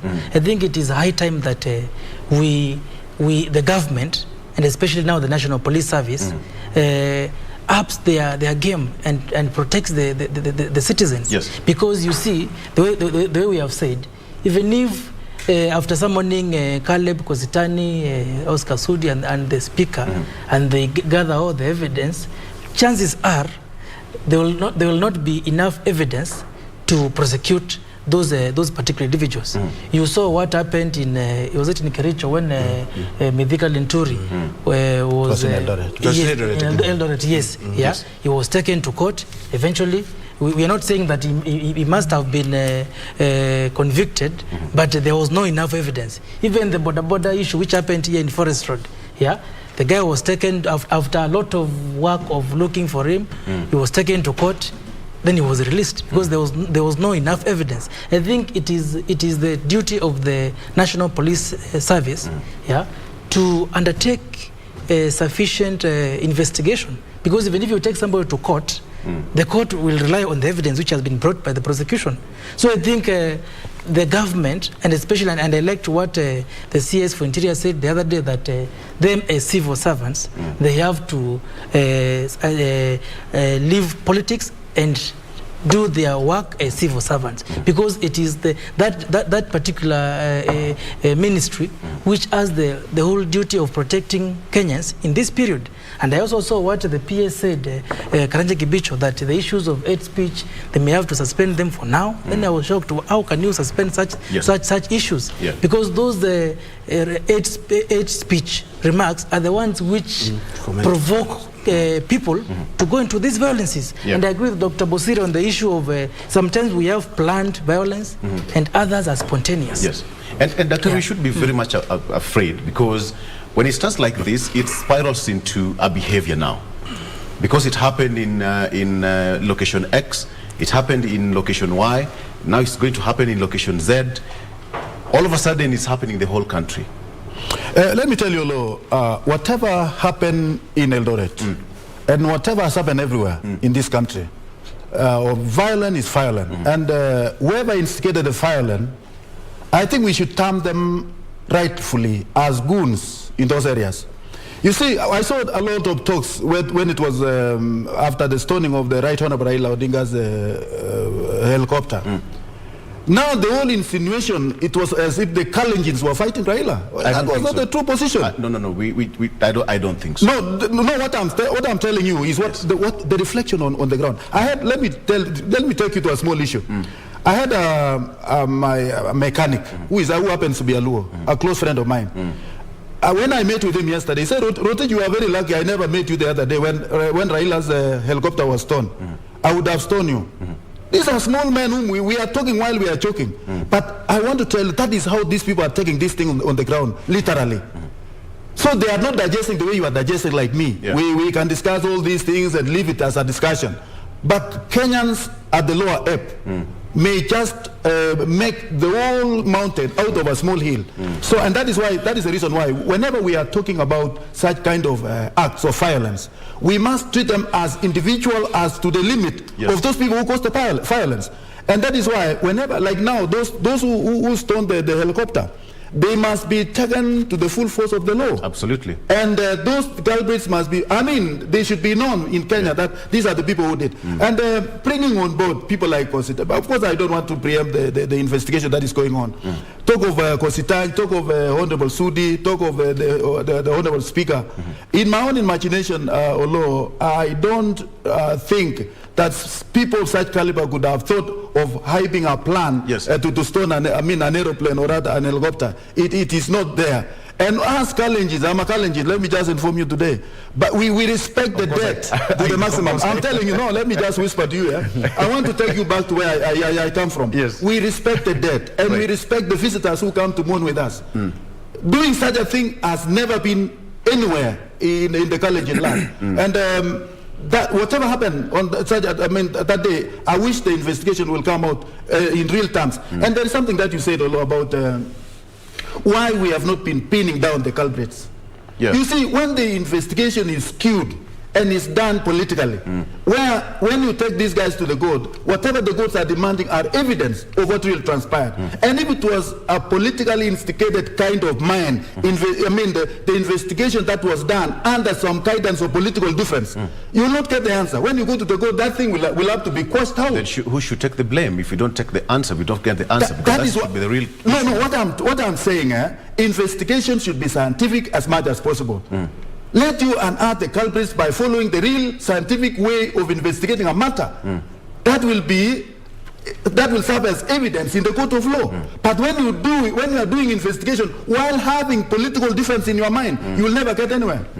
And that is what is most happening. I'm quite interested in understanding this because, Dr. before I come to you, Wakili, IEBC has to play a very pivotal role here. Yes. Because we've had a couple of, legislators presenting before IEBC for questioning and what have you. But then, should there be a legal framework again that should deter each and every politician that if you are found culpable of, mistake X and Y, then this is the repercussion? Yes. But as we see, most of them go scot-free. I agree with you, and the Elections Act is very clear that yes. Once a candidate engages in any form of violence targeted to their opponents or members of the public, then they are automatically disqualified. But now, as Dr. Rotich the keyword said, is automatically. Yes. But now, as Dr. Rotich has said, the issue is now getting the evidence. Yeah, because the issue, these political leaders, most of them don't directly plan or execute those proxies. Exactly, they do it through proxies. So there's no direct connection, and whenever there's direct connection, they will try to justify as to why this and this happened. And I partly agree with Dr. Rotich and partly agree with Dr. Bosire on the issue of blame game. You see what happened to the deputy president in Kondele, for example, and also we saw the same happening to him in Moranga. Yes. At the time, you think his convoy was stopped. Yeah, and to be honest, at that point, you did not hear the government coming out in full force and condemning those people who perpetrated those kind of violences. But now, after what happened in Eldoret on the former prime minister, you saw even the president himself came out and spoke against it. And I think whether somebody is a former prime minister, a deputy president, or any senior leader, all of us are Kenyans. Yeah, small innocent people every day face violence. Absolutely. But do you hear the government even talking about them? No. Yes. I think it is high time that there needs to be a fair playing ground. Because you see now, when you heard Caleb Constant yesterday, he was saying they are just politically targeted. Yeah. Of course, over time, the DCI, the police service, there have been all those manner of political accusations that they are being and they know when they say they are politically targeted, the whole case takes a different turn. Exactly. Yes. But now, if they are professional, they will be able now to differentiate politics and do their professional work, get all the evidence, because the IBC, for them to disqualify a candidate who has been doing violence, they will need evidence. Where will they get that evidence? Okay. Yes. Dr. Bosire, you know what happens? The president had to come out clearly because most of the politicians, they use choppers, to campaign. That is given. It's a busy season for all of them, crisscrossing from one corner of the country to the next. So you can imagine, we have got 50, 200 choppers flying this particular country at a go, and we have got stoning happening left, right, and center. You can imagine the kind of a nation we would have at the end of the day. Victor, yes, I think for me it's scary. It's scary. It's scary because people, let alone choppers. When I'm driving home, I should feel safe. I should feel safe. First, it's a feeling. Actually, security is about more of what we feel about a people as a people or as an individual. What I feel, if I feel safe. Someone will say it's safe, but I might not go there or go to a particular place. We should have that safety and that feeling of safety and protection by the state. Because the state is actually, its responsibility, as again you said, is mainly property protection of lives and property. Let alone our liberties also, which should be protected by the state. But if the state doesn't, then who will? The other issue is, but also ourselves, we have a responsibility. We have a responsibility. Now, when people are incited to violence and there is no evidence, my brother here is a lawyer. Sometimes I find that lawyers will not provide all the solutions that we need. They'd go to court and say there's no evidence here, that you cannot link directly this, but we know, and we have seen videos that this guy actually stabbed the other guy. Given you're on the spot on behalf of your colleagues. This guy, like the Bada thing. Yes. This guy actually did what they did, and there is a video, and they say it's inadmissible. Yes. But then look at it. How do we find redress, and how do we get justice for the people who have been violated? You know, the law itself cannot bring this, and that's why I suggest that we must use non-legal means to solve our problems. Perhaps shaming. I like what the DP said. Yes. We deny them nominations, tickets to stand on those political parties. If it's UDA, if it's Jubilee, if it's ODM, those who are perpetrating violence, we can deal with them that way. Particularly kind of non-legal means or community approaches towards violence. And again, people get emboldened, Victor, when these things happen, and it will keep on spiraling. It keeps on going up, because if nothing happens today, like the Rintuli thing, nothing happened. Someone else will do, nothing happens. Yes. As we move closer to elections, people will feel like nothing will ever happen to them. 2000 to 2008, how many people were prosecuted? Yeah. Whether the International Criminal Court and found guilty or locally. But didn't our people die? Didn't Kenyans die? Over 1,200 people die in this country? Yeah. They did. So we must actually, as a people, make a decision to shun violence, condemn this violence. For me, it doesn't matter at what time you are condemning. If one of your child messed up yesterday and another one messes up, and you beat this one, it's not that, why didn't you beat not that? If we start talking like that, then we lose it. You lose discipline in the family. Yes. we lose it. And when they talk, I listened to Sudi and Caleb Kostani. When you mention from your own mouth, investigations are going on, and you say this is politics. But what is politics? Do our people understand what politics is? Yeah. Politics is serious business. Politics is about influence. They want to get it to become more influential by being elected. Politics is about resource distribution. That's why people are supporting their own people, thinking that when you have a deputy president from Rift Valley, for instance, or from Nyanza or from Central, the resources will come your way. There is a feeling, there is an understanding that actually politics has an impact on how resources are distributed. Yeah. And it's true. That is what we teach. Politics is about influence, and influential is about who gets what, when, and how. This is about distribution of resources in society. It is true, it is. But then when you say this is politics, when it's violence, so it's politics. You are using violence as a means. They know how to run around with it. Yeah, they know, because nothing perhaps will happen, because the the lawyers in this country, and the law is the way perhaps it is in this country. You cannot pin down. Why I don't know. Nobody has gone to Parliament and say admissible. Video clips are admissible in court as evidence in the courts. Wakili knows why. So that knows why. we are able to deal with this monster once and for all. But the way we are going, and I wish that we do not say that that one was not condemned and this one should not condemn, because for me it emboldens them, those who are perpetrating violence, to continue. But I wish that the state will pin down those who are directly responsible, whether by planning or executing, so that from now on people would understand this serious matter. And also the promise made by the DP. Let me quote what the president said yesterday. And I quote, "Why stone Baba's helicopter? What did that helicopter do to you? What if something happened? What if that stone hit him? Don't you think Kenya would be burning by now?" These are so many questions from the same person. Question one, why stone Baba's helicopter? Question one. What does that helicopter do to you? Question number two. What if something happened? Question three. What if that stone hit him? Question four. Don't you think Kenya will be burning by now? 5 questions. Yes, Victor. Let me mention something, 5 Victor. questions from the Let me same mention person. something. Yes. You know, sometimes I also find, there is fighting in Pokot and other places. Yeah. What if someone fires it in the air and it tumbles down and kills the occupants? What will it be talking about? Everyone, these politicians are flying all over. If it happened, for example, to Ruto, what happens? It's an important question.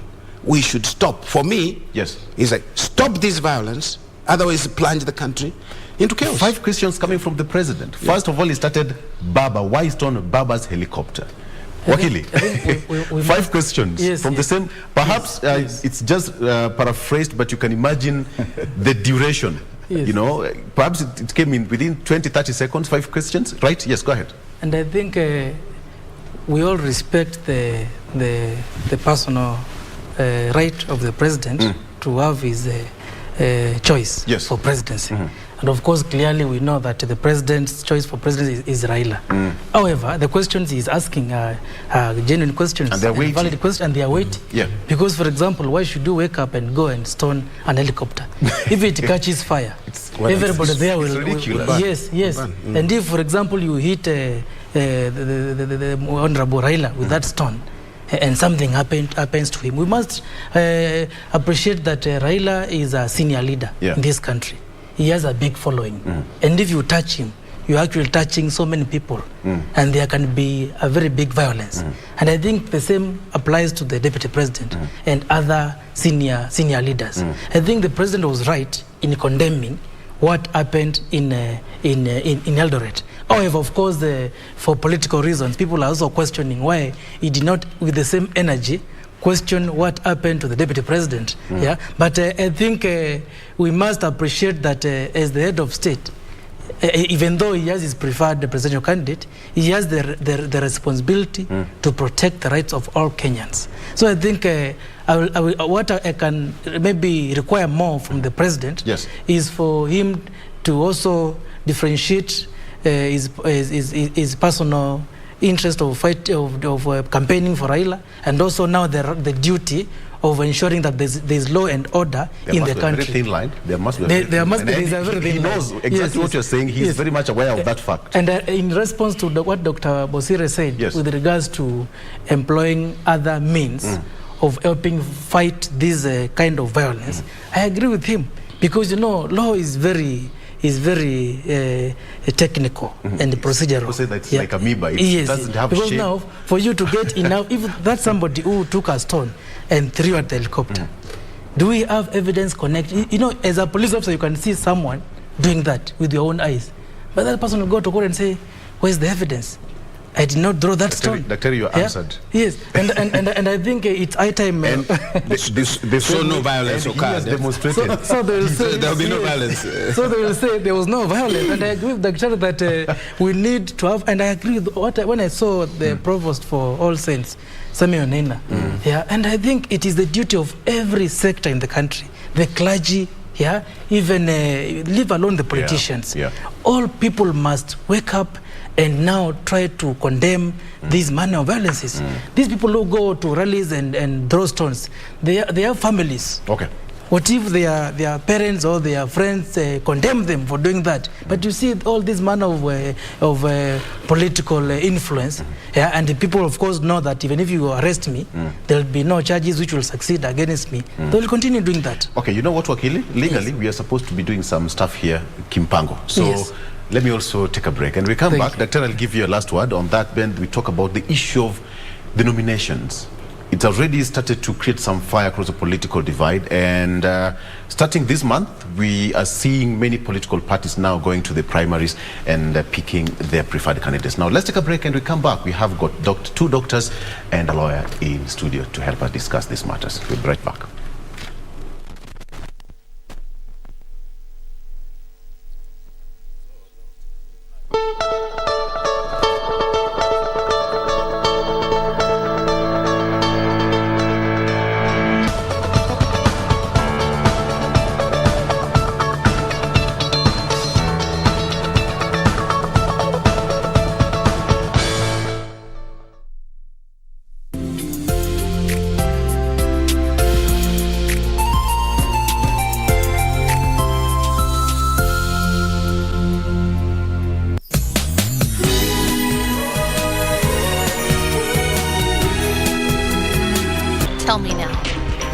that woman?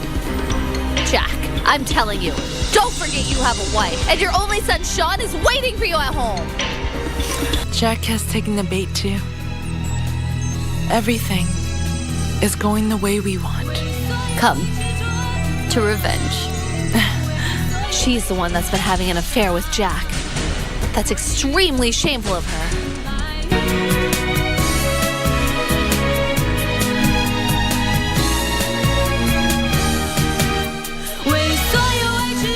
Mundos divididos por una sombra de traición.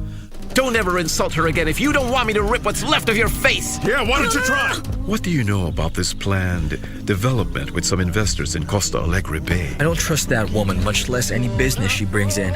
It would mean a lot to me if I know that you're not against it. Dorothy Nielsen was in fact murdered. And from the looks of it, it seems her body was dumped just a few hours after she died. Lying heart. Pues sembrando el veneno y la ambición.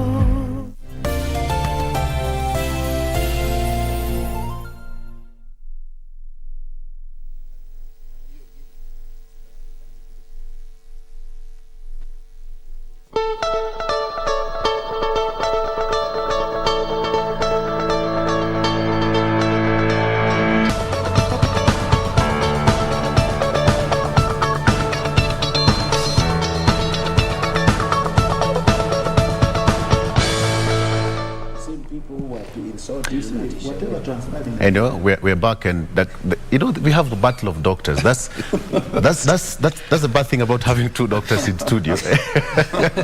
They're still arguing even off him. Anyway, welcome back. We are still having this discussion with the Dr. Richard Bosiri, political analyst and lecturer of political science. And we have got Wakili Kevin Katisia, who is a Wakili at the advocate of the High Court, and as well as Dr. Bosiri, Dr. Rotich, who is an economist by profession, but with a lot of bias to politics.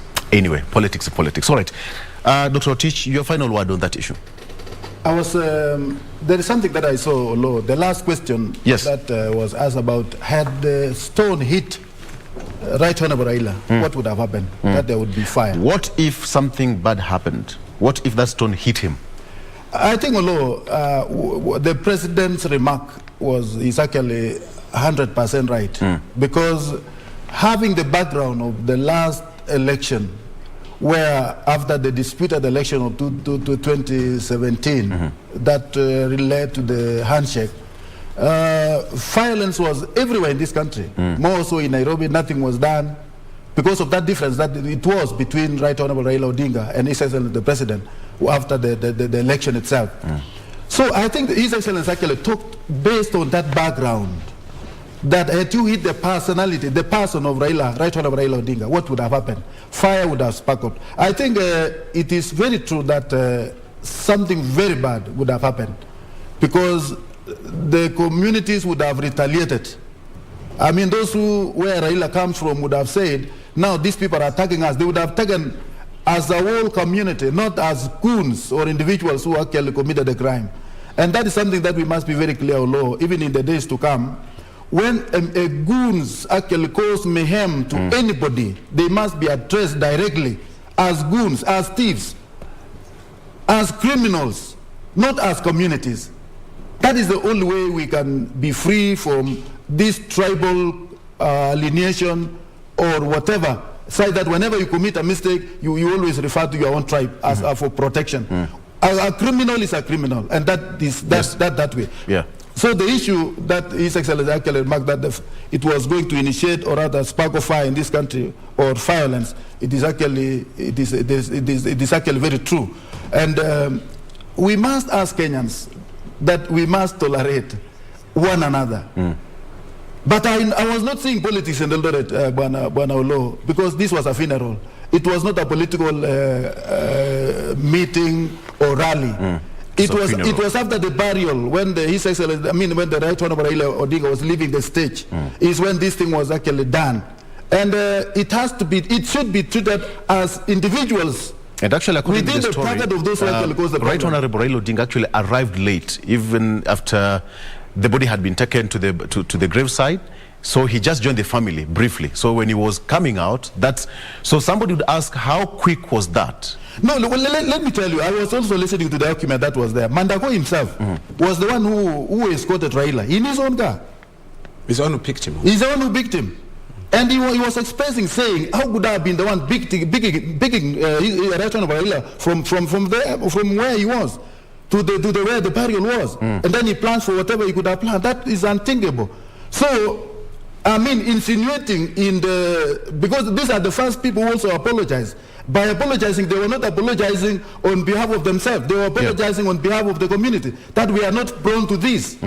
Whatever happened to Right Honorable Raila was very unfortunate. And that should be taken that way, Bwana Olo, because politics also has its own toll. Because some people have taken it. Yeah. Insinuating as if it also, I mean, the deputy president was among the planners, because these guys who actually did are mainly the support of His Excellency the deputy president. But that is not the case. It is something that was done by goons, criminals, who must be put to test by the court of law. And that should go that way. Yeah. And Kenyans must be well aware that we are in politics. Yes.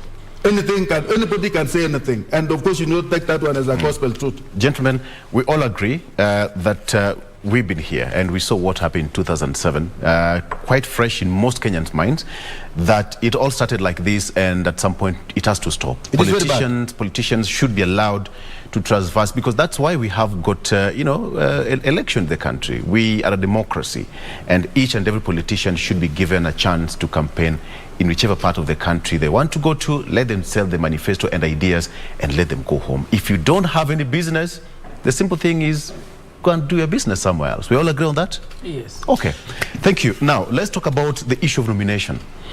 It is that month, and most politicians are now having, what do you call it, tumbojoto, because it is that month to determine who is going to fly the ticket and who is going to carry the ticket for the various political parties. Let me start with you, Wakili. Many candidates are now eyeing for that coveted ticket. And we've seen a lot of people now starting to say, not free and fair, not free and fair. We want this, we want that. What do you make of that? ODM has started giving direct nominations as we speak. Yes. Yes. I think being a member of a political party is one of the rights of citizens. Yeah. And if, for example, somebody is a member of ODM, Jubilee, Wiper, or any other particular political party, they have that particular political party has the responsibility of ensuring that there is the rights of those members of the parties are protected. There must be fairness in how the party affairs are conducted. If, for example, on the issue of direct nomination, yes, and you have seen it being an issue in, is it Omabe, between Wanga and Kidero, for example. I've seen similar complaints in Mombasa between Shabal and Nasir. Yeah. The issue of direct nomination is an issue which is usually dealt by a party, because the party officials, the National Elections Board of a party, yes, also they have the right, yeah, to determine how the nominations are conducted. If they are convinced that maybe they do a negotiation like what you saw, what the UDA has been doing, yeah, there's negotiation and people agree, okay, let's front this particular person. And I saw UDA doing that in Kenya. That's called consensus? Consensus. Right. Yeah, that's called consensus. But if there are more than two people who have expressed interest for that particular ticket, like in Omabe, for example, you saw Kidero saying he paid for the nomination fee. Wanga did the same. We saw Badi withdrawing his candidature. Yeah, and Kidero was saying, no, I will go to ODM and ask them to refund me my nomination fee. Which actually ODM started doing sometimes last week. Yes. And I think every individual, every party has the right to ensure that nominations are done fairly. Yeah. If consensus does not work, yes, why can they then subject these people to nomination? That's the question. But now the other legal question will be, if I'm denied that ticket and the party has chosen this person, is there any avenue I have to seek remedy for that? That's the question. if you look at the Political Parties Act, which was amended the other day, yes, it does not clearly provide on what should be done in case somebody is aggrieved by the decision of the party, because of course every party has their own appeals board. Yes. So the first thing you'll do is to appeal the decision from the appeals board. You go now to the Political Parties Tribunal, from there High Court, and of course it's a long process, considering there are deadlines which have been set by the IBC. Yes. Yeah, because if by is it 26th of April, and of course for independent candidates they have by up to 9th of May. Yeah. So some people are already making their decisions, say, okay, because of time, and I can see my party is biased, let me rush to independent. So I think it is high time, all parties, and you saw the same thing in Kitui, for example, where the former governor was saying, the Wiper should know that I am popular, they should give me a direct nomination. Of course, every individual is fighting for their interest. But as they fight for their interest, they should understand that other people also have rights to also get that ticket of that particular political party. I think it's a matter of political parties also having proper mechanisms and structures of ensuring free and fair nominations. Yes. Because you see, many parties, and somebody was telling me the reason why ODM in 2007 won so many seats is because people were being given tickets on merits. Because if, for example, you take somebody, you deny them a ticket because so and so has been very loyal, because those are the arguments which are being used. This person has been very loyal to the party. Yes. You must give them a direct nomination. They go to the ground. The person who has been famous was denied the ticket. They go to another party or they vie independent and they win. So I think it's also a choice for the party to also look at all these things. You have seen parties saying that they have been conducting opinion polls on the ground to determine who is the stronger candidate, and then now they use those polls to make a decision on who to give the ticket. I think as much as it is a discretion of the party or the parties. Yes. Also, the people have a role to play. You have seen before in nominations there was what we are calling universal suffrage, whereby anybody was to vote. But now with the new law, you must be a member of that particular political party. And maybe somebody can see on the ground I did not manage to register many people to our party. So chances are maybe the opponent went to the ground and they registered people to the party. So chances are I may lose. So you go to the party officials, you negotiate with them, you are given the ticket. So it's a matter of trying to sanitize the affairs of political parties. Yes. It is not easy. But as much as that is happening, Doctor, you've been quite involved in party structures and party nominations and negotiations here and there for quite some time. There is also something new as we approach elections. Victor, I think our people, as Kenyan people, we should actually understand and perhaps appreciate that party democracy is critical to the growth of our democracy as a nation. The party democracy? Internal party democracy is critical to the growth of democracy in our nation. The way parties conduct their business, because parties are the lowest institutions or grassroots institutions that should inculcate democratic values in the membership, and so to speak, in the entire nation. If we get it wrong at the political party level, then we have lost it. What I'm trying to say is that there are incubators for democratic values and practices.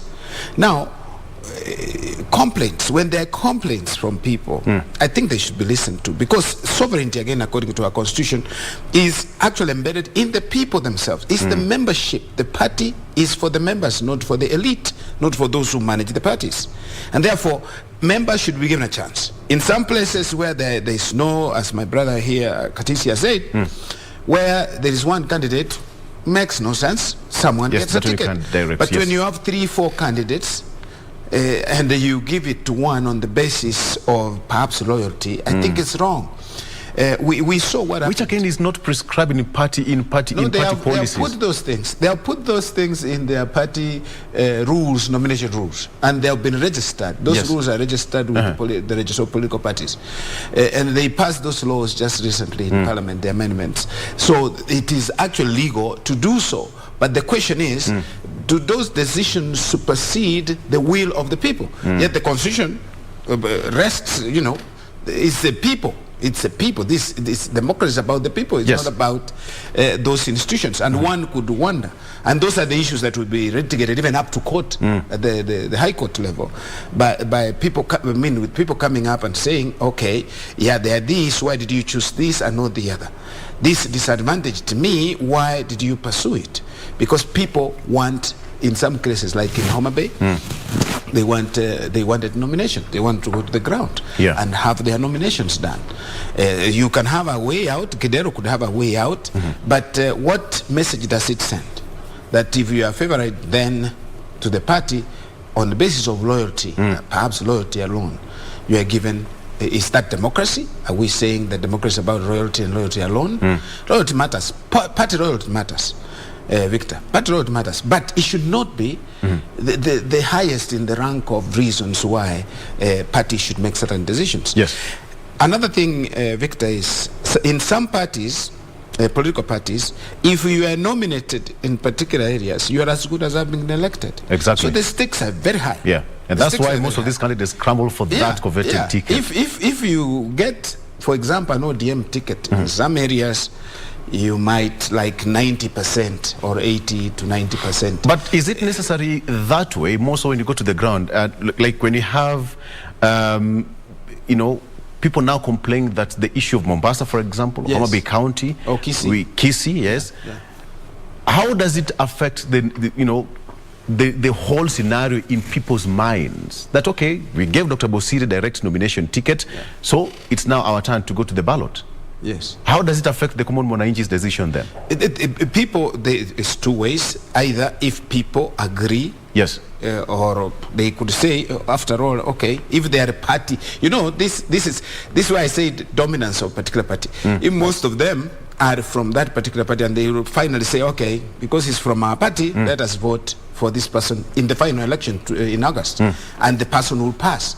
But in some cases, on the other side of the coin, if they resent to that, they vote to other people. Yes. In fact, it happened in, I'll say in Kisii, Gusii land, that's Kisii County and Nyamira, when ODM did not get a single MP in 2017 elections, until the by-election was done in Bonchari just recently, because people resented to it was like a the nomination vote. processes. Yes. Yeah, nomination processes. Yeah. I want to say something, Victor.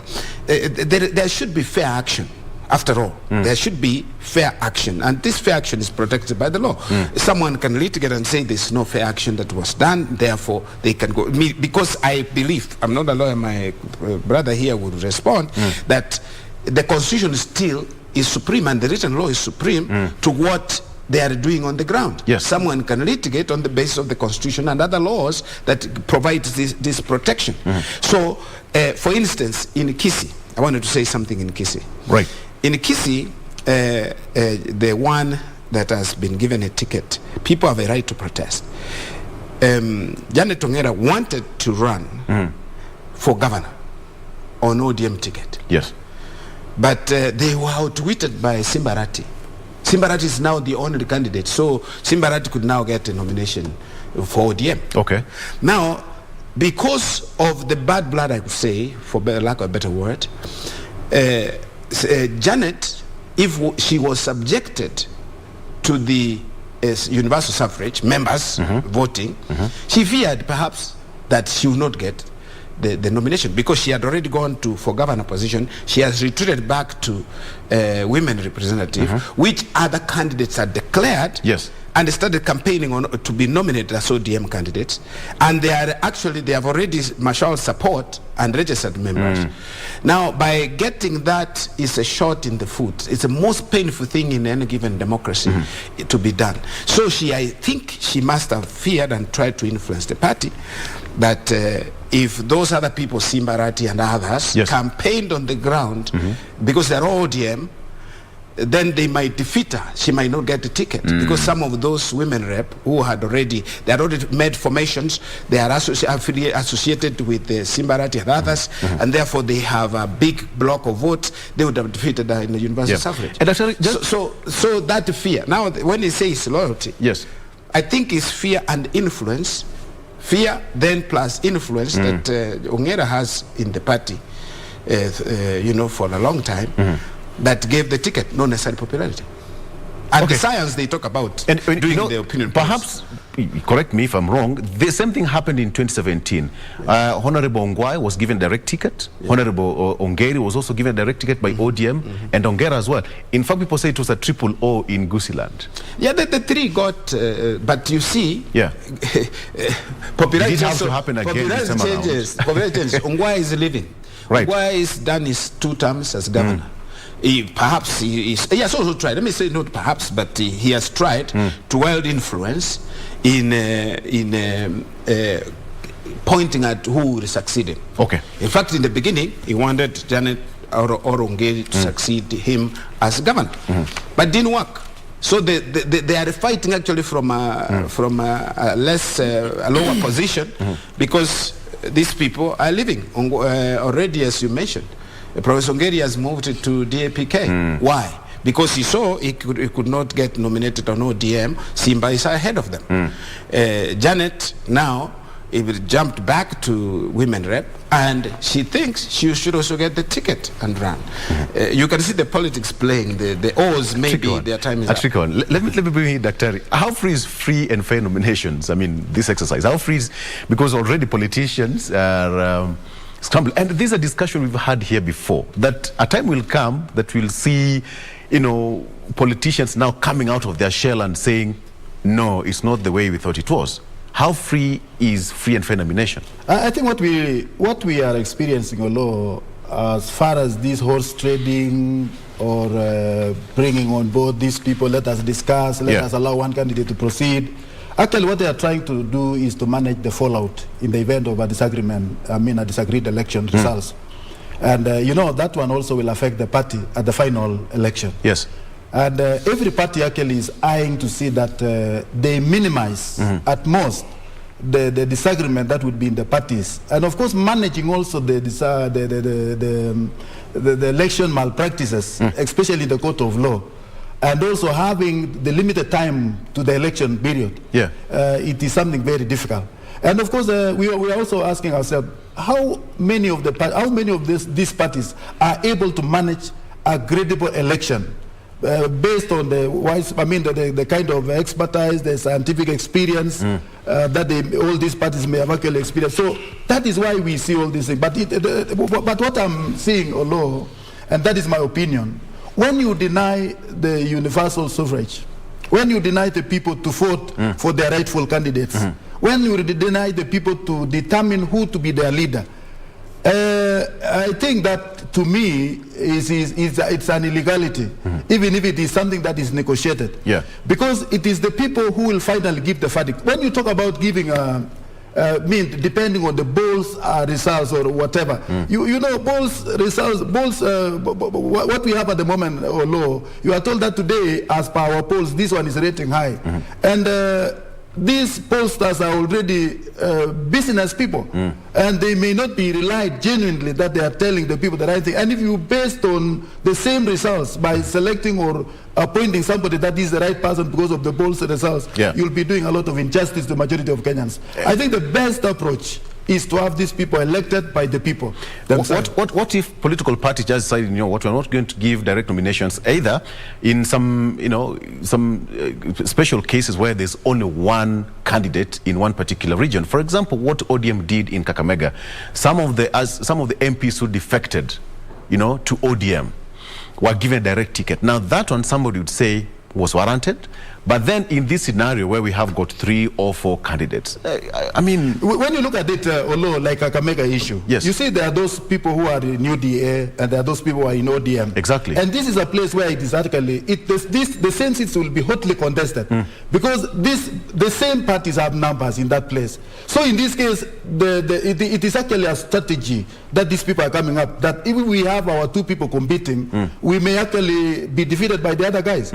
And of course, what we are trying to do is that let us have one person so that we can put all our resources actually in campaigning to that particular person to assure them of that seat. Because what the parties are now looking for is the number of seats that they will win in most of these places. Leave alone the presidential candidate who will win. but the number of seats that the individual parties will win at the final end is actually key to most of the even this the presidential contestants. Right. Because having numbers, even if let us say for example, if say Ruto will win today in the coming election, and Raila will be having the highest numbers of the members of parliament, members of the county assembly, members of the Senate. There is nothing that the president will do. It will still be a stuck. Yeah. So, and that is why most of these people, they want to not only to win by the party, but they also have to win by the membership or those people who are actually contesting in their respective parties. Yes. So election is key to me. Election is key. You know what, Wakili? Parties know very well the outcome, and they're so much aware of the simmering kind of tension from the grassroots. They have given direct nomination certificates to different, preferred candidates, but the party officials and the committees know very well the outcome.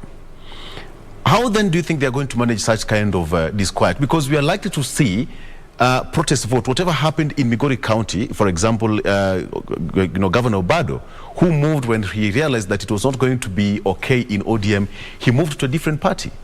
Yes. We are likely to see protest votes moving forward. That is true. Yes. I wish there was a clear law requiring political parties. Yeah, once more than two people have expressed interest in that party's ticket, then there must be a nomination.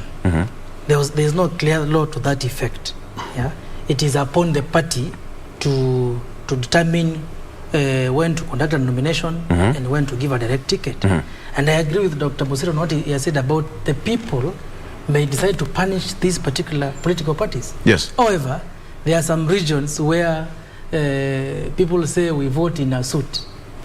Everybody must belong to that political party. Yes. And of course, the parties will take advantage of that and reward their loyalists. And also remember, political parties mostly are funded by their members. Some of these loyalists could be now the main funders of the bankrolling the parties. Exactly. Yeah. So if you tell the party now to give them a direct ticket, then the party will ask you, do you have the money to conduct that nomination? So I think for the sake of democracy, and as you have correctly said, people in the grassroots, there is a lot of dissatisfaction. People are saying, this is the person we wanted. What happened? And you remember also, in a particular region, yes, you may have an opponent, maybe somebody in another political party, who wants the dominant party in that region to nominate a weaker candidate. What will they do? They will take their people to vote for that weaker candidate.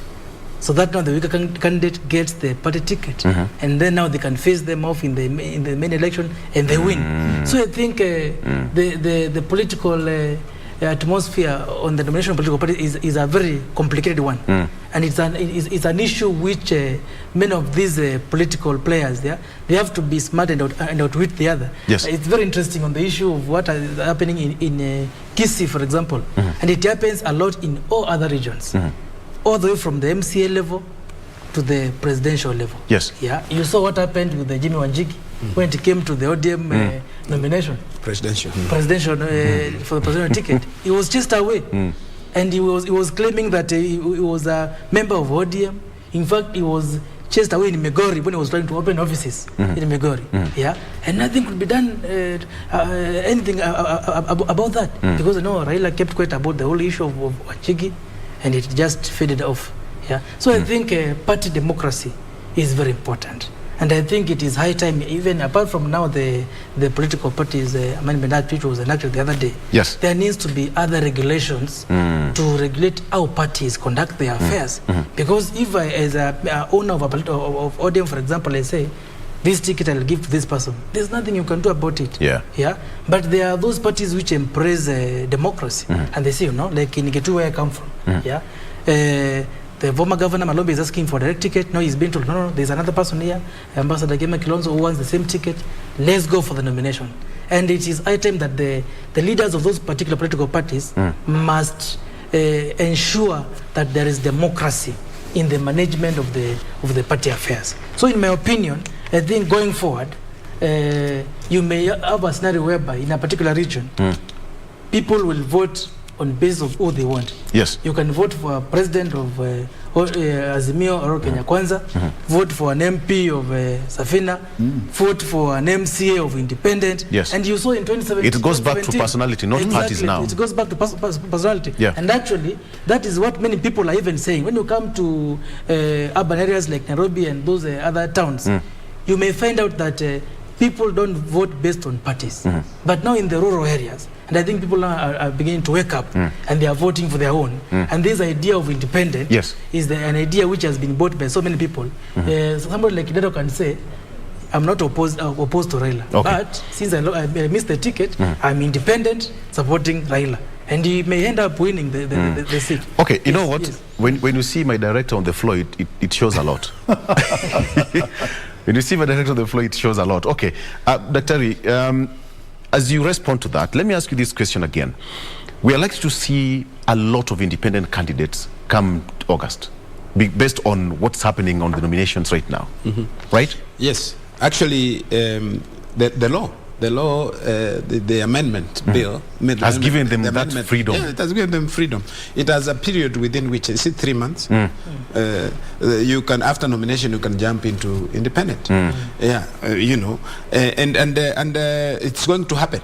And what will chase people into the independent candidate's position is actually nominations. Yes. Nothing else. Even nominations are not properly done, those who are dissatisfied, they remove to independent. Some of them will win. And perhaps if they are popular candidates, then we shall see so many independents in parliament, which is another dilemma. That's another dilemma, for legislation. To govern on that basis. I want to mention something. Party capacity to manage their own nomination processes. I think they should, a party like ODM has been alive for quite a while. For 17 years. KANU has been alive since independence, or prior to independence. Why these parties cannot do free and fair nominations or build capacity to do their nominations? That one I don't understand. And you're not doing the nominations one single day across the country. Yeah. So you can stagger it and do within certain regions within a particular time. And it can be properly done. And this capacity is there. Government, for example, my brother here, Katisha, talked about funding. The funders of the parties, we agree, but parties are also receiving funding from the public coffers. We have public funding of political parties. The aim of funding political parties from the public coffers is actually to make sure that the parties are depersonalized. Yes. They're not people's property in their pockets. It's a national institution. They have the office, they pay their rent, they do everything, they fund all those activities. And now, as we speak, nominations are very expensive. Nomination fees are high. They can use those resources to be able to conduct nominations where there are contentions, so that they can have proper nomination. So they shouldn't actually give tickets, parties should not give tickets for people who have funded heavily the parties, because then democracy is for the highest bidder. And then that is how we lose it. When these people go to parliament, are they going to represent the people, or are they going to represent party leaders who have given them the tickets? Personality politics actually undermines, I would say, personal politics undermines strengthening of political parties, which is the thing that we expect to happen progressively. By now, since perhaps 2002, 20 years ago, our parties should be stronger to be able to do nominations above board. They should be able to have developed systems of accountability and all that. Now we demand, or the law demands, that nominations are done by people, members registered, because they have deposited their registers with the registrar of political parties. They should be able to have their own members participate. So there should be no fear. It's internal party democracy, internal party nominations. No one from another party is going to vote, for example, in ODM. The ground has been done, the laws are there, but I think the players are the ones who have refused. You know what, gentlemen? The same way you are, please. We'll have this discussion next week on Monday, because a lot is going to happen this week and we're going to see more. The same way, the same setup. Promise me that you will be here with me on Monday. Amen. All right. Thank you so much. We're speaking to Dr. Richard Busire, lecturer at the University of Nairobi of Political Science and a political commentator. We have got Wakili Kevin Katisia joining us for the first time. Promise we'll be back again. I'll be back again. Asante sana. And Dr. Joseph Rotich, who is also with us here every single morning. Thank you so much, gentlemen. Thank you so much. There was, I'm sorry, gender parity. I didn't balance that. I promise to do it next time. Let's take a break. We'll be right back.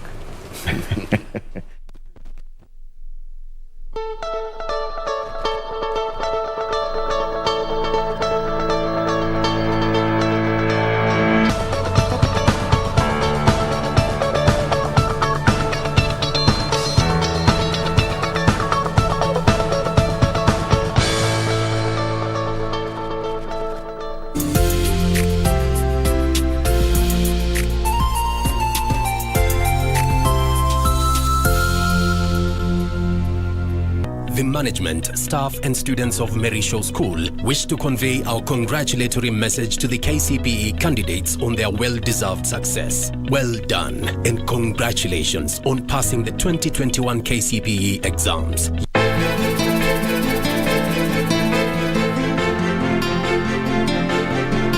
Mimi sieti nakupenda na kuhurumia tu. Unavyolia sana ni kama omboleza. Sio vizuri. Mimi sitaki maneno mengi, lakini kama ukijua kila mtu atarudi alipotoka. Bali umefanya nini? Sivyo unavyofikiria kaka. Your talent, dedication and hard work have led you to victory. Mary Shaw School, home of the boy child. Mwongo mmoja umekamilika. Obe mami ntokaki. Twarejea kwa udi na uvumba. Kwa vishindo si haba. Speak English. Nderemo na vifijo. Tulia tuli. Maana mambo si kama kawaida tena. Kwani kupitia runinga yako ya KBC ushapata tarehe. Vitimbi kila Jumatatu jioni saa 1:35. Usikose.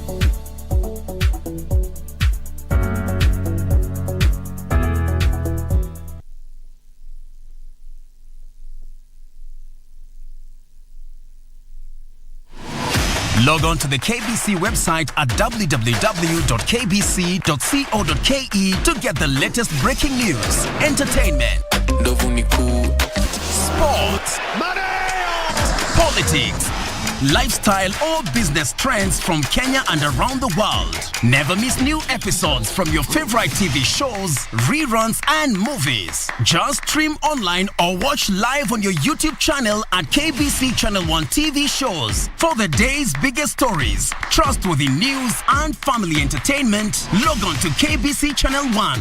Watch what you want anytime, anywhere.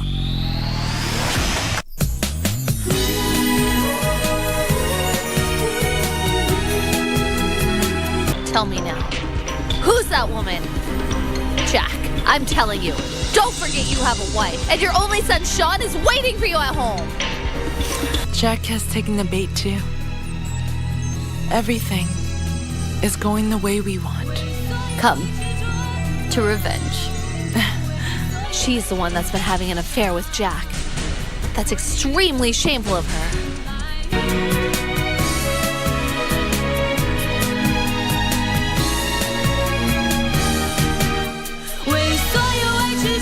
Mundos divididos por una sombra de traición.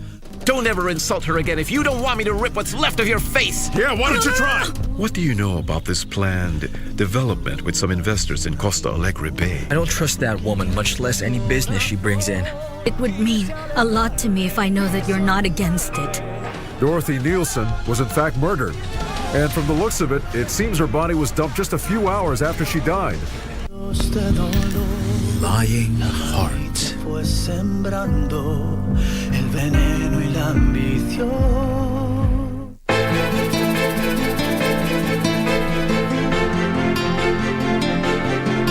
Mimi sieti nakupenda na kuhurumia tu. Unavyolia sana ni kama omboleza. Sio vizuri. Mimi sitaki maneno mengi, lakini kama ukijua kila mtu atarudi alipotoka. Kwani mtu hawezi kunisaidia mpaka iwe nimemhonga ama kumtishia? Bali umefanya nini? Sivyo unavyofikiria kaka. Umeona Laban tu wewe? Lea, yule ndo mwenzangu.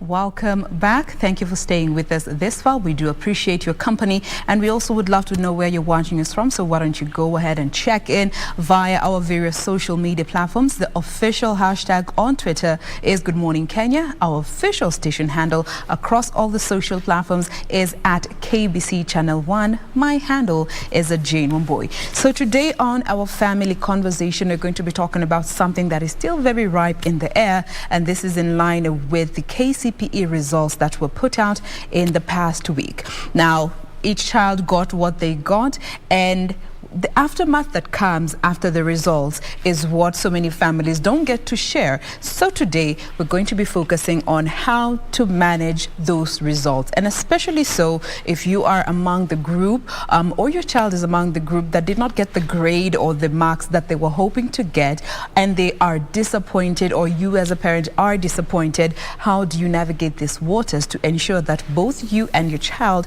are able to move forward from this particular time in life, this event? And to help us with this conversation, we have two ladies. Victor was apologizing for gender parity issues previously. We go the whole 9 yards here. Here we have two ladies with us, an all-female panel today. I'll start with Catherine Carrera, who is a teen youth mentor. Good morning, Catherine. Good morning, Jane. Karibu sana. Thank you. We also have Mercy Chege, who is a mental health advocate. Good morning, Mercy. Good morning, Jane. Karibu sana. Asante. All right. So again, questions, comments, clarification, we absolutely welcome them, and we will be addressing them as and when they do come in. So before we even get further in, Mercy, the previous discussion, we were talking about activities that we can involve kids during this holiday, and I understand you have a mentorship program that has been ongoing. How's that coming along? Wow, that is interesting. It is amazing. Yes. You involve them in different activities where they have to experience. How we run our programs is you teach them in class, and then they do them practically. If it is maybe camping, you teach about camping, and then they go camping. If it's about hike, you teach about a hike, and then they go hiking. Even the normal stuff of the soft skills. If it's about how to help at home, the chores, ways, not just theory and practical. Yes, you're taught to go improve, practice it. Yes. And what about you, Catherine? Because I know you're also very big when it comes to mentoring the teen and the youth. What are some of the activities that you have been engaging the youth? There's a group that I'm doing every Friday. Yes. This Friday is going to be the 4th one.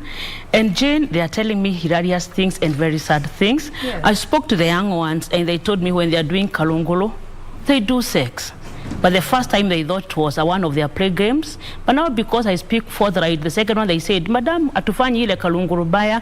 So I'm empowering them. I'm giving them 3 things: information, fact, and warning. because our children think that sex is a play game, and because nobody tells them about sex, they think they want to venture, and it is very, very tempting. Yeah. So we are empowering them, doing close follow-ups, and then also reaching out for thanks to technology. So I have quite a number of people that are mentoring online. Some are telling me my mother leaves me alone and they go drinking for the night. Some are suffering attempt rape. The situation on the ground is not very good, but again, there's a lot of hope. There is a lot of hope because, these are some of the things that we sort of expected, given the long holiday. Yes. Kids will be at home, they will be exposed to so many people. Yes. And different environments. So that is why we like having these conversations that touch on kids. Now let's come to the topic of conversation today. KCP exams results were put out in the past week, and we have seen the top students come out to celebrate. But whenever we are having national results being put out, we always celebrate those that did well. And there's always the category that, were at the middle and those that did not perform as well as expected. Before we even get to the different categories, let me start with you, Catherine. Okay. Your just general view when it comes to how we appreciate or view exam results, not even just being KCPE or KCSE.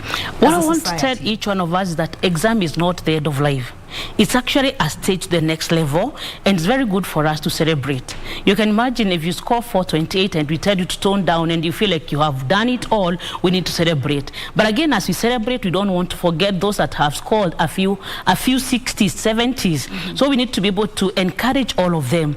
And I want to say 5 things as I start so that I can be able to reach the student and reach the parent. Number 1, that child is a gift from God. Regardless of what marks they scored, they are a gift from God. Number 2, that child is yours. That one that has got 65, they are your child. Number 3, which I find very powerful, is that even that water, Jane, is usable. So we cannot demean the child because they have gotten little marks. I normally say scored fewer. We need to know that even that water can be used to put off fire, can be used to wipe more dust, can be thrown out there. So no child is useless. Number 4, we need to give these children and parents a lot of hope. The word of God tells me, and hope does not disappoint. Number 5, even that one that had 65 and the one that scored 428, when we go into Form 1, all of us are going to start at the same pace. So what our children need to know, and our parents, is 3 things. That as they go in on the next step of life, they need a lot of faith, they need a right attitude, and they need effort. Exam is not the end of life. Exam is a stage to the next level. So we need to encourage our students, we need to encourage our parents. And Jane, me, I was never celebrated, but now I celebrate myself. When I did my CP, there was no KCP at our times. I scored not very well. Yes. I scored 27 out of the possible 36. But look at where I am now because of putting an extra effort. So children, mommy, I want to tell you that the results that were announced last week, that is now a past. What we need to do is soldier on, knowing that we can change our future by making decisions that defend our destiny. All right. Now, let me come to you, Master. Still on the same when it comes to your general view on how we perceive exam results and the weight that we give to them, looking at our country, our setup, our cultural background, and what role they have to play in that. Thank you, Jane. About the outcome of the exam, look at it like this. The exam is usually done by 3 people: the student, the teacher, and the parent. All these 3 people have expectations. And when we are looking at the expectations, we forget to look at some things. You've talked about our country. Like this particular exam, we forgot to look at the time children were home for almost a whole year. Yes. Did they get a proper transition back to class? Not everyone got that proper transition back to class. So some of them were still struggling to come back to class. When they were just picking to come back to class, here is the exam. And because maybe most of them were not well prepared, it does not mean even the ones who failed, they are not in a good place to perform. It is the circumstances around and surrounding us. So that is why we should not gauge with the exams how we are. That is not the right thing. Let me tell you, I saw a school that does so well all the time. I know because I always see them celebrating in the estate. This time, they only had 1 400. Usually they have quite a lot. But what did they do? They chose to celebrate as well. They did exactly how they do it. And even those students, they know they did their best. So that is how we should approach it. Let us know we all did our best. And if someone did do their best, like what Catherine have said here, we are all going to Form 1. We are starting at a level ground. No, even if you had 400 and the 64 she's talking about, here we are. We are starting afresh. So let us, each and every person, look at it from their level. This is me, this is how I did, this is the challenges I had, this is where I was coming from, this is what I had done, not like collectively. You say, this group didn't perform well, don't put them in a bundle. Let it be individualized. Let encourage that person individually. And even the ones who did so well, this is where they go to high school with so very good marks, and then they do so badly because they were so celebrated, they became so overconfident, they forgot they are all starting at the same level. Yes. All right. And I think at this point it would be right to put out a disclaimer. This is not meant to be a discriminative discussion against those who that did well. This is meant to be an informative and encouraging session for the families that could be going through a hard time, that can be pointed back to the exam results that were put out. And you have rightfully mentioned the aspect of acceptance, and I want us to get to the next part of this conversation and looking at the steps that we can take now that the results are out. We have gotten what we have got. And the first thing that most people struggle with is accepting, I've gotten these marks. You know, even if you did so well, be like, yo, I got this. It's still very surreal to you, and others are like, I got this, you know. Let me come to you, Catherine. Why is it important to make sure that the first step that you take is to accept whatever results you have gotten? In life, we all have our expectations. And maybe you can also talk about the parents in this case. Okay. In life, we all have our expectations. And by the way, those expectations can lead to a lot of disappointment. If we can look at what we got just as a stage and a step to the next level, that will help us. Because even if we sat there, we sulked and we cried all the way, that marks is not going to change. So the sooner you accept it, the better. Jane, I want to tell the parents there that we are all gifted, but gifted differently. Even those that have scored well, as my colleague has said, they may go to school and they are so ballooned, they forget that they are going to work hard. So what I want to tell our parents is we need to understand who our children are. And God has given us a task in life. A task is a short word with 4 letters, T. There's a talent in every child. So even if the child has not excelled in exam, that does not make them a failure in life. We develop this child wholeheartedly and all round. There's a task, there's a talent in every child. And the reason we are calling them to go into Form 1, that's why we're emphasizing and say they are going to start together, is because, again, these children have an ability. And the more we get exposed in life, the more our abilities get empowered and we get to know more things. Yes. Then they have a skill. And these skills don't work for us until we work on our skills. So parents, what we need to do is encourage our children and help them acquire the knowledge.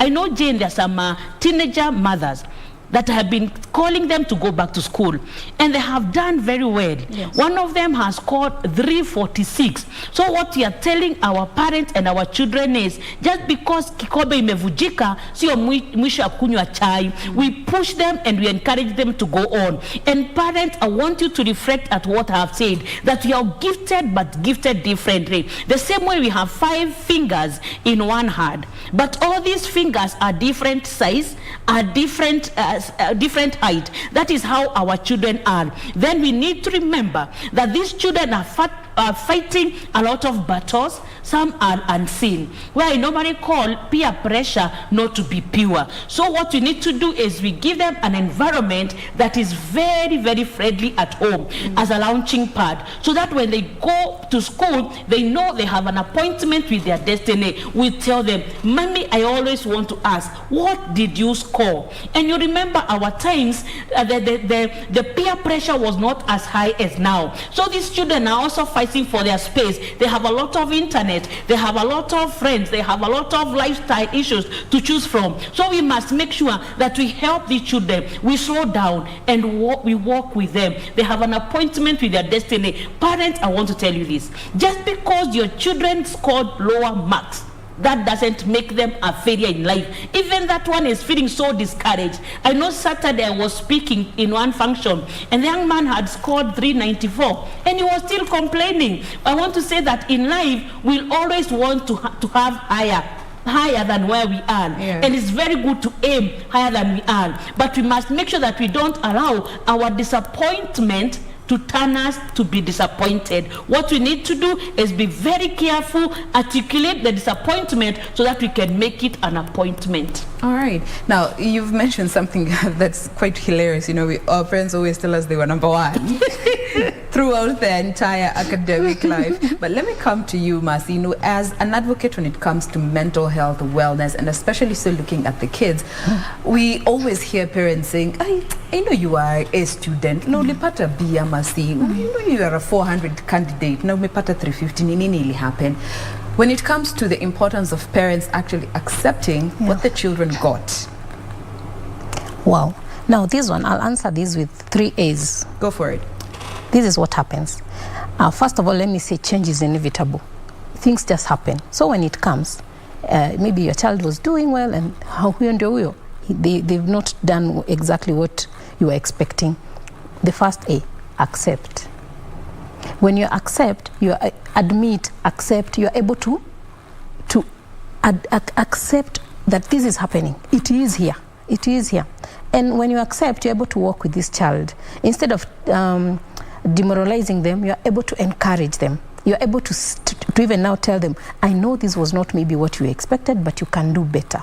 Once you do that, because when you accept, it stops you from making them feel like they've done wrong. So once you accept, you're able to move. The second one is adjust. And this is for both the parent and the child. Yes. Once you accept, you're able to adjust. Why did we do this? Did we do it wrong? Where did we go wrong? Two of you. It can never be, not one side is wrong.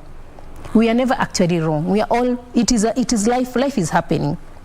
So if you find we could have done better here, we go back, we find out what did we do here, what do we have, what do we have right now. Once you accept, you're able to adjust and use the most of it that you have right now. So once you accept and adjust, the adjustment can be some of them comes with a lot of pressure because maybe it means now we have to stop some privileges, you have to do this, even the parent, they have to come in, you have to make some changes, and remember, change can be devastating, so you have to be, transitions should be handled with care. Yes. Then after accepting and adjusting, you will advance. That one comes automatically. But if you get stuck from not accepting, you will delay the adjustments and you will get more disappointments because you will not advance. Now, for those who do not advance, most of them, now moving to the next aspect, is the aspect of comparing. Yeah. And this is especially from the parents. Parents, we are guilty of this. And especially when it comes to pitting the children against each other, maybe a brother or a sister. Maybe not a sister, or your brother got this, why didn't you get that? Not learning to not compare as part of actually accepting and moving forward with what your child has gotten during this national exam. Still looking at the mental wellness aspect. I like the comparing, but I always tell them, there is one comparing that I really love. Compare this person with who they were yesterday, not with somebody else. Because if you compare, we have just been told we are all gifted differently. So if you compare, we can even use an animal. If you compare a fish and a monkey, they want to climb a tree, what are you doing? You know very well that fish cannot climb a tree, or a monkey, that is what it does every day. So if you want to compare the fish, tell it, yesterday you did not swim so fast, so today swim faster. That way you are going to help this child. Don't compare them. Compare them with themselves. Don't compare them with anyone else. Don't compare them with what someone else had done. Instead, or even yourself. Or even yourself. Actually, ourselves. You have said we used to be number one all the time. Yeah, there is a story that goes around. The one that one day a child collected a report form, and then they were like, with this report form, who got these marks? And the person was like, no. How can you get this kind of marks? And then the child is telling the dad, look at it very closely. This is your name. Yeah? So he's like, you've been number one all my life, but your report form, I have it here. it says otherwise. Yeah. So let us not compare them even with us. Our times were different. Yeah. These times are different. Everything has changed. Let us compare them with who they were. Even in the morning. In the morning, you are not able to read a whole page. Can you try in the afternoon to just read another page? Okay. And I'll tell you, there is one student. This student, he always tells me to tell his story. He was doing so badly in school. There is a time he got 4% in a subject. And he was so devastated. But he kept on being devastated. One day, the way we go to talk to schools, someone talked and gave the 3 A's. He's the one actually who gave me the 3 A's. He was given the 3 A's. He told me, I used the 3 A's and my life changed. So I told him, how did you use the 3 A's? I accepted I'm struggling in this and this subject. And I was like, yes, I am struggling. So I was like, I need to adjust.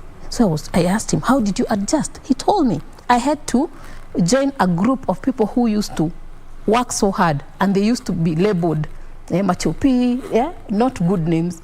So I had to sacrifice being labeled, but I had to adjust. I had to adjust my entertainment time in half of if it is 1 hour 30 minutes, I had to. Let me tell you, he came from getting an E, because 4% is an E, and now he's a B student. So, and that's it. He had to adjust. He had to accept, adjust, and now he had to advance. Yes. Now, let me come to you, Catherine. Still looking at that aspect of comparing, and as parents, you know, kama mzazi, you feel you have a right to say, I've taken you to the best school, you and your brother, I put you in the same school, I provided you with the same everything, lakini huyu anakushinda kwa masomo, mbona hungepata kama huyu? Let me say that we are all wired very differently. Yeah. And Jane, I would want to say that all of us would want to be number one. But practically speaking, it's not possible because the nitty-gritties of everybody's body is different, even the way our minds work. So what I want to tell parents is, yes, we can compare, but I want you to get the next one, that life is more by grace than grades. But we need all the grades and the grace to make it in life. Jane, when I was in school, they called me Bikwoma. And I warmed my books all through, but now they watch me. What I want to tell parents is, just because your child is not performing like the other child, that doesn't make them a dad ahead. There's still a lot of hope. What you need to do with that child is realize who they are and then fund them up. Keep encouraging them at their level to do their very best. And as long as they have done their very best, as long as they have the right attitude, I'm sure they are going to excel.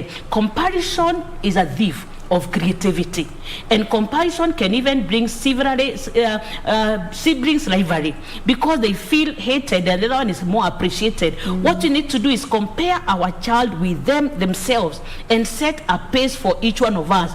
Try to understand that child so that again we don't push them to depression and then we ask Nina to bow you mtoto. So what parents we need to do is get to realize that all our children are a gift from God. They are all gifted differently and everyone has their own strength. So we dig and we drill down to understand what are the strengths in this one. Then we'll be able to bring them up on the strength. However, that doesn't mean we stop educating them at class 8 because they don't have strength. We take them on. The word of God which I'm holding this morning tells me that always remember what you have learned. Your education is your life. So these children need to understand that this education is their life and they need to soldier on, being pressed to do their very best. When I look at the word best, Jane, I look at it as an acronym where B tells me B, E tells me excellent, as skillful and teachable. So we make sure that we tell our children they can be excellent, skillful and teachable with the right attitudes. With the right attitude, and that comes up with talking it out. And that is the next aspect that we're going to be looking at, but that will be coming up after we take this very quick breather. So do stay with us. We will be right back.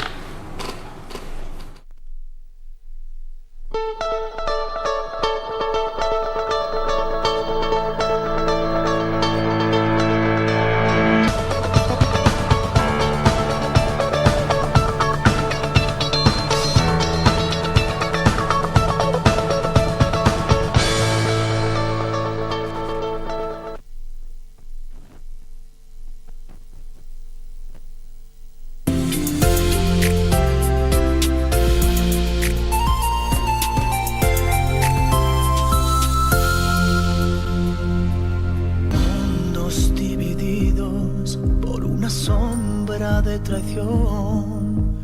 Don't ever insult her again if you don't want me to rip what's left of your face. Yeah, why don't you try? What do you know about this planned development with some investors in Costa Alegre Bay? I don't trust that woman, much less any business she brings in. It would mean a lot to me if I know that you're not against it. Dorothy Nielsen was in fact murdered. And from the looks of it, it seems her body was dumped just a few hours after she died. Lying heart fue sembrando el veneno y la ambición.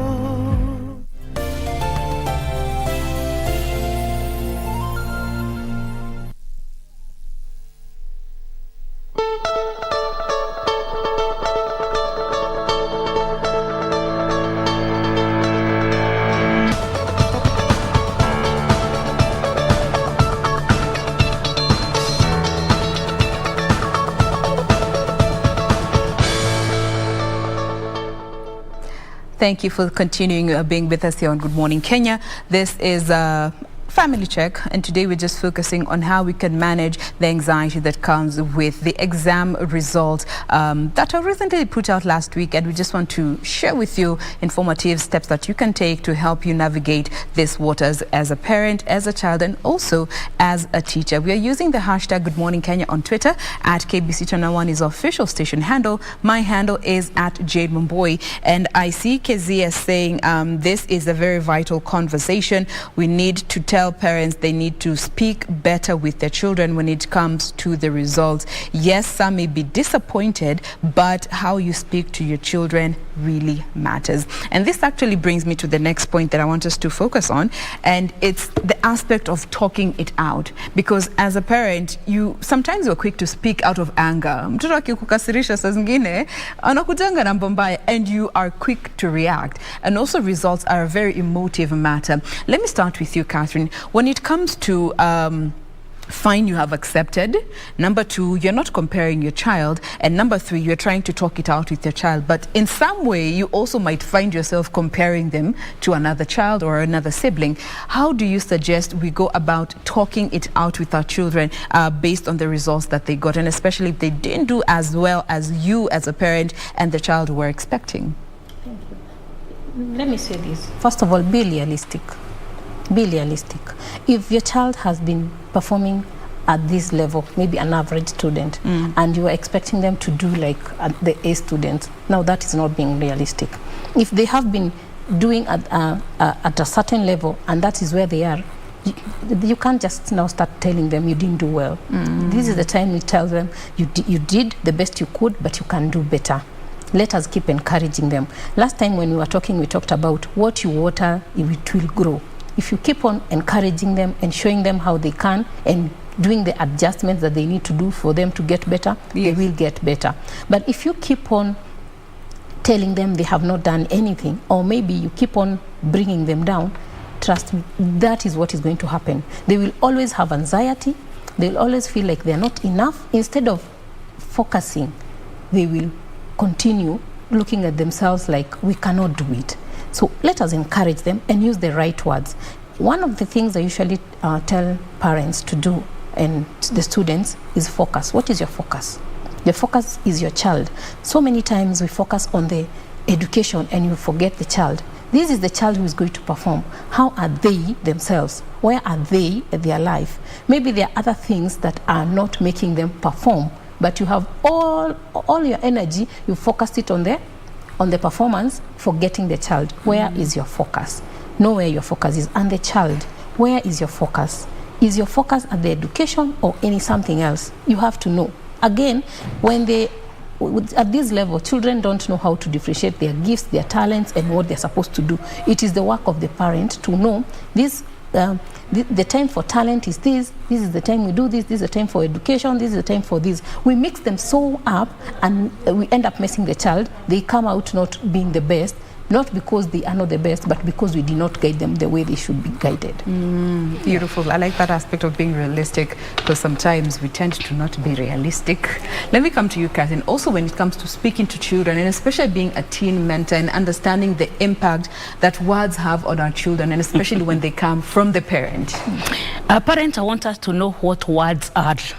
They can be a tool or a weapon. A tool to bring them up, or a weapon to destroy them. And I said we want to give each one of us hope, and hope does not disappoint. Parent, I want you to make sure that you use words not to demean the child, but to water the children and bring a lot of hope in it. And Jane, you know, they called me a bookwormer. And at the end of the day, now they sit and admire me. Madam, Mom, I want to tell you, just because your child has scored low on KCPE, that is not the end of life. There is still hope. And Jane, as a teens mentor, I normally talk to children from things that they can relate to with. When you enter into a house, there's a roof. The roof always tells us aim very high. So as these children, Mom, you need to tell them to keep aiming very high. Then there's a mirror. They need to reflect before they take any action, because I know very soon they are going to Form 1. So Mommy, I'm giving you words that you can use to tell your child. Then there's a calendar that tells us up to date but do not date, so that even as they struggle with their grades and they go into high school, they're not going to start dating and get more confused. Then there's the door that tells you push very hard to your destiny. So Mommy, what we need to do is do what we did at birth. We all gave birth through one area, push. We pushed. So what we need to do is use that word push on our children, where push is telling us persist until something happens. Mommy, your words are alive. Death and life are in the power of the tongue. So use your words to water these children, not to demean these children. Then also you tell them, look at the window. As far as you can see, that is what you can get. And for you children, as you go into Form 1, there are a lot of hurdles that you need to pass by. But for parents, I also want you to look back and remember, even from the day you're making that child, that seed won. You can imagine how many seeds were competing to become the baby that won. So many children died before they were born. Others fell off the education lane, but yours persisted until where they are. So what you're going to do is we hold them. We bear the shame if there's any. We own the blame. We say, yes, it is true, it's called true, but look at our future, because our tomorrow story is in the hands of God. And you know, Jane, we forget that we have people that are called slow learners. And I thank God for CBC, because CBC is now going to help the slow learners. You could be pushing your child to bring in an A, and they cannot. So you need to be able to take them at their level and push them to do the very best. Remember, I have said, even when we are delivering, we are told push by the doctor. We need to tell our children, persist until something happens. Let us use our words very well. You have a choice, as a weapon or as a tool. As a weapon or as a tool. Now, let's move on to the next aspect, and this is understanding that you still have options. Yeah. Because that is also another area that, and especially the parents struggle with, like sasa utenda shule gani? And ilikuwa nataka uende hii na hii na sasa juwezi enda hii utenda shule gani? When it comes to mapping out your options with your child in a healthy manner, as opposed to telling them sasa jujenda ujapata nilikuwa nataka utaenda huku, because that is where that is in line with the results that you got, but limiting them to one option, and yet they have so many other options. When it comes to mapping out your options with your child, how do you advise parents to go about this? Mercy? This one, I would love them to do this. First of all, look at this child. Let them understand who they are. Let them understand who they are. Let them understand what is happening. Let them understand they have a responsibility to take the care of their lives. Yeah? They have to. This is called transitioning, because now they are coming from the primary level to the secondary level. After they understand, this is who I am, let them know where am I coming from. The reason why I'm here is because I didn't manage to go here. So where am I coming from? Let's even look at their background. Allow them to understand everything. And from there, they will be able to make choices. They will be able to make the most of what they have right now. Instead of looking at what they missed, they'll start taking the best they have now. And this is why you see the children who didn't score very well, they go to school and they score very well, because they know this is what I have, this is who I am, this is where I'm coming from, and this is where I want to go. So what do? They focus. Once they go to school, they're able to focus. It's follow one course until successful. They know I've come to school to learn. So after they understand, this is who I am, I'm coming from this this is where I'm coming from, this is what I'm going to do. I'm going to focus on my education. It's only 4 years. And that way, you're going to help them to go to the next level. They know that we didn't get this, but we can get where we want to go by using what we have. Your thoughts on the same, Catherine, allowing your child to actually see the options that they have as opposed to just limiting them because they got this, you don't give them options. Thank you, Jane. As Mercy said, let us be realistic. Yeah. Look at the report form for your child from when they went at class. If they have never scored at 250, I know God works miracles, but you do not expect that 250 never achieved to get us to 350. So that again, we don't take them to a school that is too high for them. They are going to get lost. We take them to a school at their level, and there are very many options. Yes, we might not all get to the government schools, but there are private schools that are also very pocket friendly. We take them there. But again, as we are saying, the teacher, the children and the parents, we all did the exam, but the child is the one that's now going to go to high school. So that now we take them to a school that is not going to be so strenuous on them, but again we take them telling them you have an appointment with your destiny. And this is what the word of God says. Jane, I speak by the word. If your goals are good, you will be respected, but if you're looking for trouble, that is what you're going to get. So this child knows I have goals in life. What are my goals? Goal number one for you, child, regardless of the marks that you got, is to make sure that you better it. Even if you don't better it, do not lose it. Then parents, we make sure that we fund them up to get to their destiny. And when you look at that goal, I want to say it to you children as an acronym. G tells me go, N-O tells me on, A tells me avoid, L tells me laziness. Go on, avoid laziness. Look at yourself, child, and ask yourself a good question. Did I score what I scored because I deserved it? Was that the very best I did? And if it was not the very best you did, there's always room for improvement. You make sure that you're so glued to improving yourself so that you're not going to get distractors. Because as we advance in life, more distractors come, so that you can always do the same thing I'm telling you, that you have an appointment with your destiny. And parents, I want to tell you, failing an exam does not make you a failure in life. There's still a lot of hope. And Jane, I want to emphasize again, and hope does not disappoint. Our children have not performed very well, but there is still hope. And then again, as you go into high school, make sure you don't go and sit with people that perform the same with you. Look for somebody that can pull you up. Look for somebody in that class that can mentor you. But again, as you get mentored, make sure you avoid tormentors, because you can get there with your 400, with your 319, and you find yourself scoring nothing because you went into the wrong team. So parents, we hold our children, together we walk, and together we shall get better. How do you encourage these kids to stay ambitious? Because that is also another aspect that they really struggle with, based on the results that they got. Like, okay, fine, I got this, so what more is there for me? How do we encourage these kids to also stay ambitious in line with the dreams that they have for themselves? Mercy? The best way is to remind them that they're all coming at the same level. When we go to Form 1, it doesn't matter the person who came with the highest or the lowest. We all started Form 1. One of the things I usually tell them is, you are coming from the highest class from primary school, but here you are coming to the lowest class in high school. So that is where we are starting there. Let us all start here. And once you start there, if you don't lose focus here, you will be fine. This is a very good encouragement, and even teachers know how to do it when the children come. They know how to put them in their level, and they even know how to, when they are gauging them, they keep on gauging them from how they came and how they are going to help them and get better. Yeah, so keep encouraging them. That is whatever they got in primary school, it ends here. Let us all start afresh, and then we keep on going. Now, Catherine, I'd like for you to speak to parents when it comes to also giving these kids time. We give them so much pressure, like unaingia Form 1 sasa, you know you need to perform. You don't even give them time to adjust to the many more subjects that they're taking on. You just expect them to go there. If you got 400 in your KCP, ukifika huko, I want straight A's in everything. Understanding that as a parent, you need to give your child time to also adjust.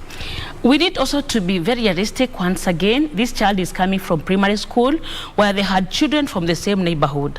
Some of them are going to national school. They are going to find children from everywhere in Kenya. Some that have various, others do not have various. Some that are of the same region, others do not even believe that there is a God in heaven. So parents, what we need to do is we draw a graph for our children and our expectations so that we can be able to be realistic and tell them we expect you to move from point 1 to point 2. And then children, you must own the process by believing and becoming better every day. And parents, we need to draw an action plan for our children. I normally call it stages A to F, where a child has an action to do every day. And this action, again, it depends on the behavior and the character of the child in school. We have an action, we have behavior, we have character in school, then we have D, a lot of discipline. Because without discipline, we cannot be successful in life. Then E, there is a lot of enthusiasm in it. The child should be able to visualize the person they want to become in life, so that you can be able to see, I want to become that madam, that nurse, or I want to become the Jane of KBC then. So that every day that image disturbs you and that image propels you to go on. Then F, a lot of faith. Parents, we must have a lot of faith in our children. And you know, children easily give in to their friends, because as teenager, the best thing that you want to do is belong. And the word friends, we see it has heads at the head. So parents, we must make sure we also now become not only a parent but a friend to them, so that we can be checking every day. And when we see the graph is going down, we need to ask, we need to apply the skill like normally said, we have eyes that are hearing. Because Jane, I don't want us to sit here and deny that it's not going to be bumpy when they go into high school. They might go there and get homosexuality. The other day we had our CS talk about all the same, so that this child, when they come home, you ask them everything, what happened in school, where, because we lose our children not in Form 1 but in Form 2. So that we can be able to journey together with them. Remember, I have given you the ABF, where we have an action for the child every day, where this action is driven by behavior, where this behavior is driven by character, where this character is driven by discipline, where this discipline is driven by the enthusiasm in them, the vision. They want to visualize who they are. Then we have faith in them, and we have faith in the system. Then we are going to deliver our children, because I don't want to lose our children by just getting grades A's. Jane, I normally say, we can get all the grades, but we can be clever devils.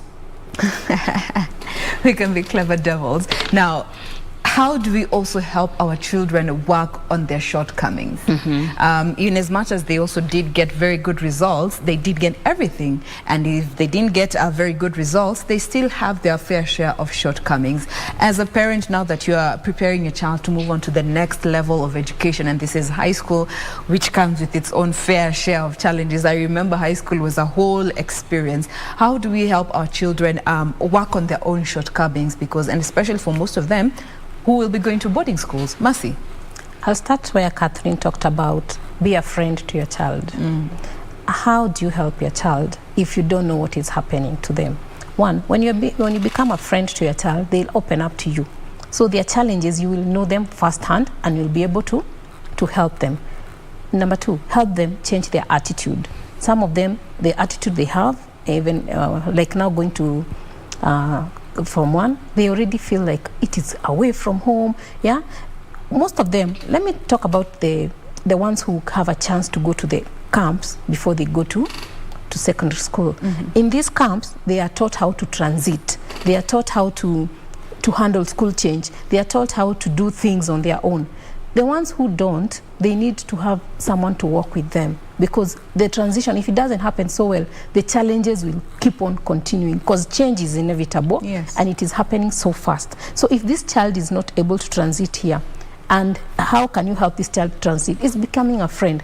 One, the only important things in teens, they just want to be listened. We usually think they are rebellious, they are bad people, but just listen to a teen. You will be so shocked. Listen and listen with, Catherine talks about eyes that hear, the touch that listens, all those. If you listen like that, you will get them at the right time. and you'll be able to adjust their mindset. If they were thinking it is too tough, they'll be able to understand, no, this is a stage. It is not tough, it is just a stage, and they'll be able to handle it.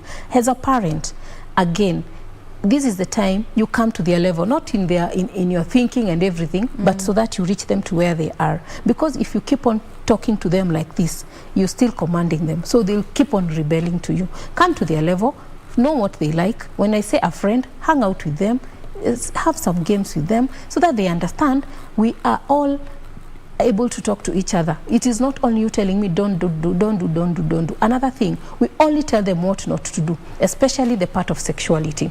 Yeah, so another day we were talking to teens, and they only told us we asked them, what has your parent ever told you about sexuality or sex? Most of the girls said they were told boys are bad. Boys are not bad, because you see that information has not been given very well. If you just give them boys are bad, you have to. Catherine talks about giving information, warnings, and educating them. Let us talk to them the way it should be. Boys, if it is telling them about their sexuality, it's not that boys are bad. Tell them, why are we saying this? Let them understand. They totally understand. So let us not tell them what to do, but tell them what to do. These boys, how do you handle them? What is the stage you should know? Here, I'm going too far. Yeah? In the stage of affection, it talks about holding hands, hugging, we go to kissing, we go to underwear zone, and then we go to sexual intercourse. They will know, where am I supposed to stop it? Where is it a danger zone? Like that, not just telling them no and you don't tell them why.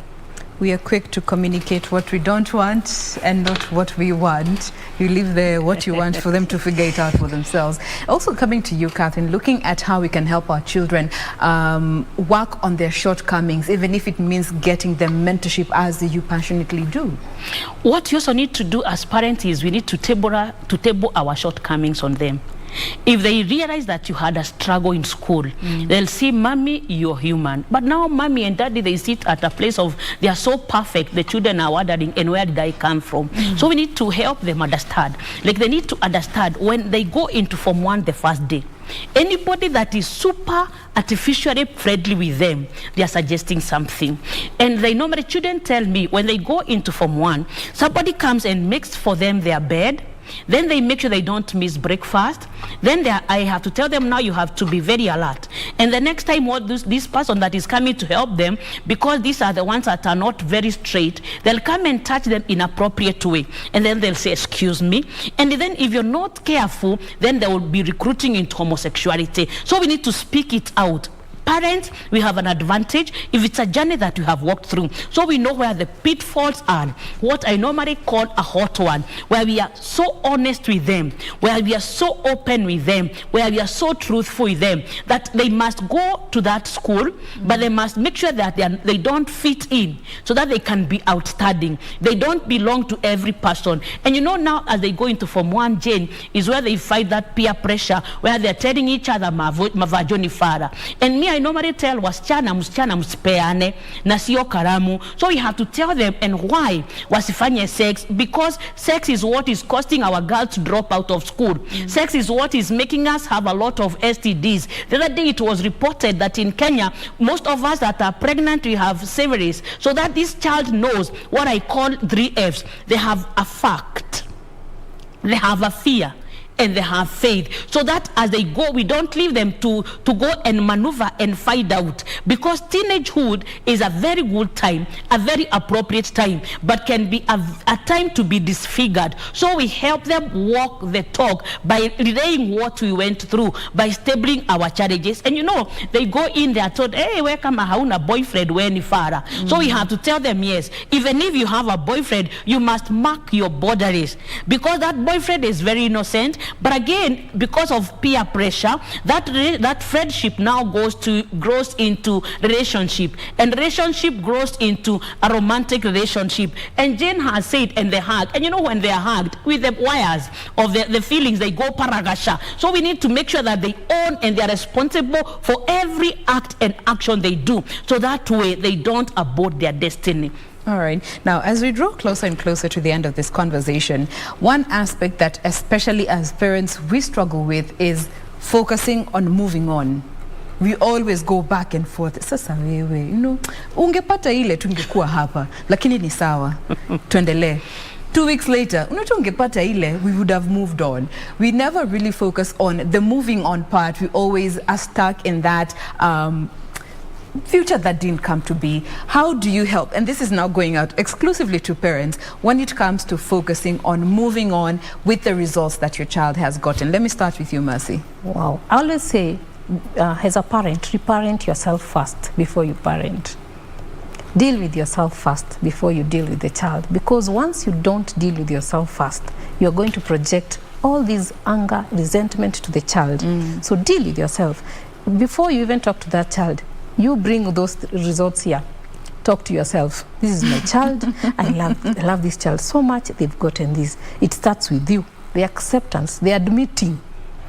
And then just all these steps. All this. Just know that this is it. This is how I'm going to deal with it. Take a deep breath if you need to. Take a walk. And that way, you are going to, first of all, remove everything from yourself and now focus on the child. We have said most of the time we lose it because we are focusing at the wrong area instead of us focusing at the right thing. It has happened, it is like this, it is like this. And once you're done with it, if you need to go back to it, please do it alone. Don't do it with the child. This child has already moved on. You're the one who was pulling them down, and they keep not knowing that they can do better or they are better than that because you keep on reminding them. Again, listen to that child. Yeah? A time, let me talk to a family that has a mother and a father and a child. Let the mother bring her expectations, let the father bring the expectations, and let the child bring the expectations. And then let the child knows this is what I expect, because at the end of the day it's the child. Because even the battle between the parents usually makes the child wonder, now where am I, who am I, where am I going, and what is going to happen to me. You parent your child. Catherine, your advice to parents who are stuck on these results 2 weeks later, 3 months later, 3 years later, there's no ungepata ile, hatungekuwa hapa. What I want to tell the parents is that is history. And history does not determine our destiny. Yes, it is true there is called nothing, but they have a destiny. And you know, you cannot move forward when you're looking backwards. Even when you're driving on the road, you drive looking forward. If you look back, what happens? You're going to crash. So parents, what I want to encourage you is swallow the bitter one. Yes, it is your child that scored nothing, but that is not the end of it. And again, now we need to make sure parents help this child of yours. Yes, you can remember and mourn about it, but mourning about it will not change. So that we can help our children decide the decisions that will defend their destiny. And this can only be by moving forward. What are the steps that we need to move forward? As we go into Form 1, parents, we need to make sure that we put our fear somewhere and risk the children in the hands of God. Let them go. As a hunter who tried to hunt yesterday and they never got anything, they will not fail to wake up because they never got anything. They are going to go and sharpen their skills. So parents, the only thing that we can help our children do is instructing them the way to walk. Do not keep bringing up the bridge that they crossed, because if we bring it again, uriaguka, iyo ni ya uko. We have to now make sure that we move to today so that we can move forward. The word forward. You make sure that you are pressing and looking forward and hoping that it's going to get better. And I want to say again, and hope does not disappoint. These children have an appointment and they can turn themselves around. Let me say again. You can imagine Bukuoma, here I am. So what we need to do is have faith in our children. As we have faith in our children, then the children, you must have faith in yourself. Then you must have a right attitude. Then you put those efforts. Do not even try to make us understand kulikuwa kukaeda pana. Let your efforts speak for you, because effort will bring in results. Now, Mercy, as we close this conversation, would you advise parents and children who are really struggling to find a way around accepting and moving forward with these results to actually seek therapy and counseling? Yes, it is very okay to seek help when you're not able to move forward, because getting stuck and staying there will not help. It will not help. The therapist or the counselor will help you unpack, because for you not to move forward, it means you have a lot that you have that is hindering you from moving forward. So they will help you unpack, bits by bits, and you're going to be able to see things from a different perspective. Nothing is going to be added to you. You're just going to use what we have, and everything you unpack, and you'll be able to be lighter. All right. Yeah, and maybe the parting shot. Yes. Let me just tell them, it doesn't matter what happened, for the child, for the parent. Jeremiah 29:11. God says, "For I know the plans I have for you, to prosper you, not to hurt you, but for you to have a future." Yes. Catherine, your closing remarks in line with this conversation. Parents, it is well and can get better. Even when it doesn't get better, there's no darkness that is so dark that it prevents the next morning to come. And I want us to look at the word sun. The sun in the morning, it will raise up and it will come, and has never gotten tired. Parents, let us not get tired. Let us not give up on our children. There is hope. And that word is Romans 5:5 that says, "And hope does not disappoint." When we look at the word hope as an acronym, H will tell us hold, O will tell us on, P will tell us problem aid. Yes, they did not perform very well, but doesn't make them a failure. There's still hope, and hope does not disappoint. Thank you. There you have it. Once again, this is all about an informative and encouraging session just to help you as a parent, as a teacher, or as a caregiver, and the child who was actually doing these exams. You know, you have gone through the 8 years. It was summed up in that one exam, but that does not, in a nutshell, describe you. So whatever results you got, work with what you had and look at the options that are available for you as a child, and even as a parent. This is the point where you come in really heavy for your child. We have been speaking with Catherine Karira, who is a teen youth mentor. We also have with us Mercy Chege, who is a mental health advocate. Thank you so much, ladies, for being with us and sharing from your expertise. Thank you. All right. Now, before we get to close, there's one, okay, I've scrolled too fast. Let me get this. Nimescroll sana. Imeenda wapi? There we go. This is a very informative discussion. I absolutely love it. Parents have so much to learn when it comes to how we parent our children. Again, we can all learn at any given time. So thank you so much for being with us. That was Patrick on Twitter. We do this again tomorrow. Be sure to join us here on Good Morning Kenya. KBC Channel 1 is the station. My name is Jean Mamboy. Do enjoy the rest of your viewing. Bye-bye for now.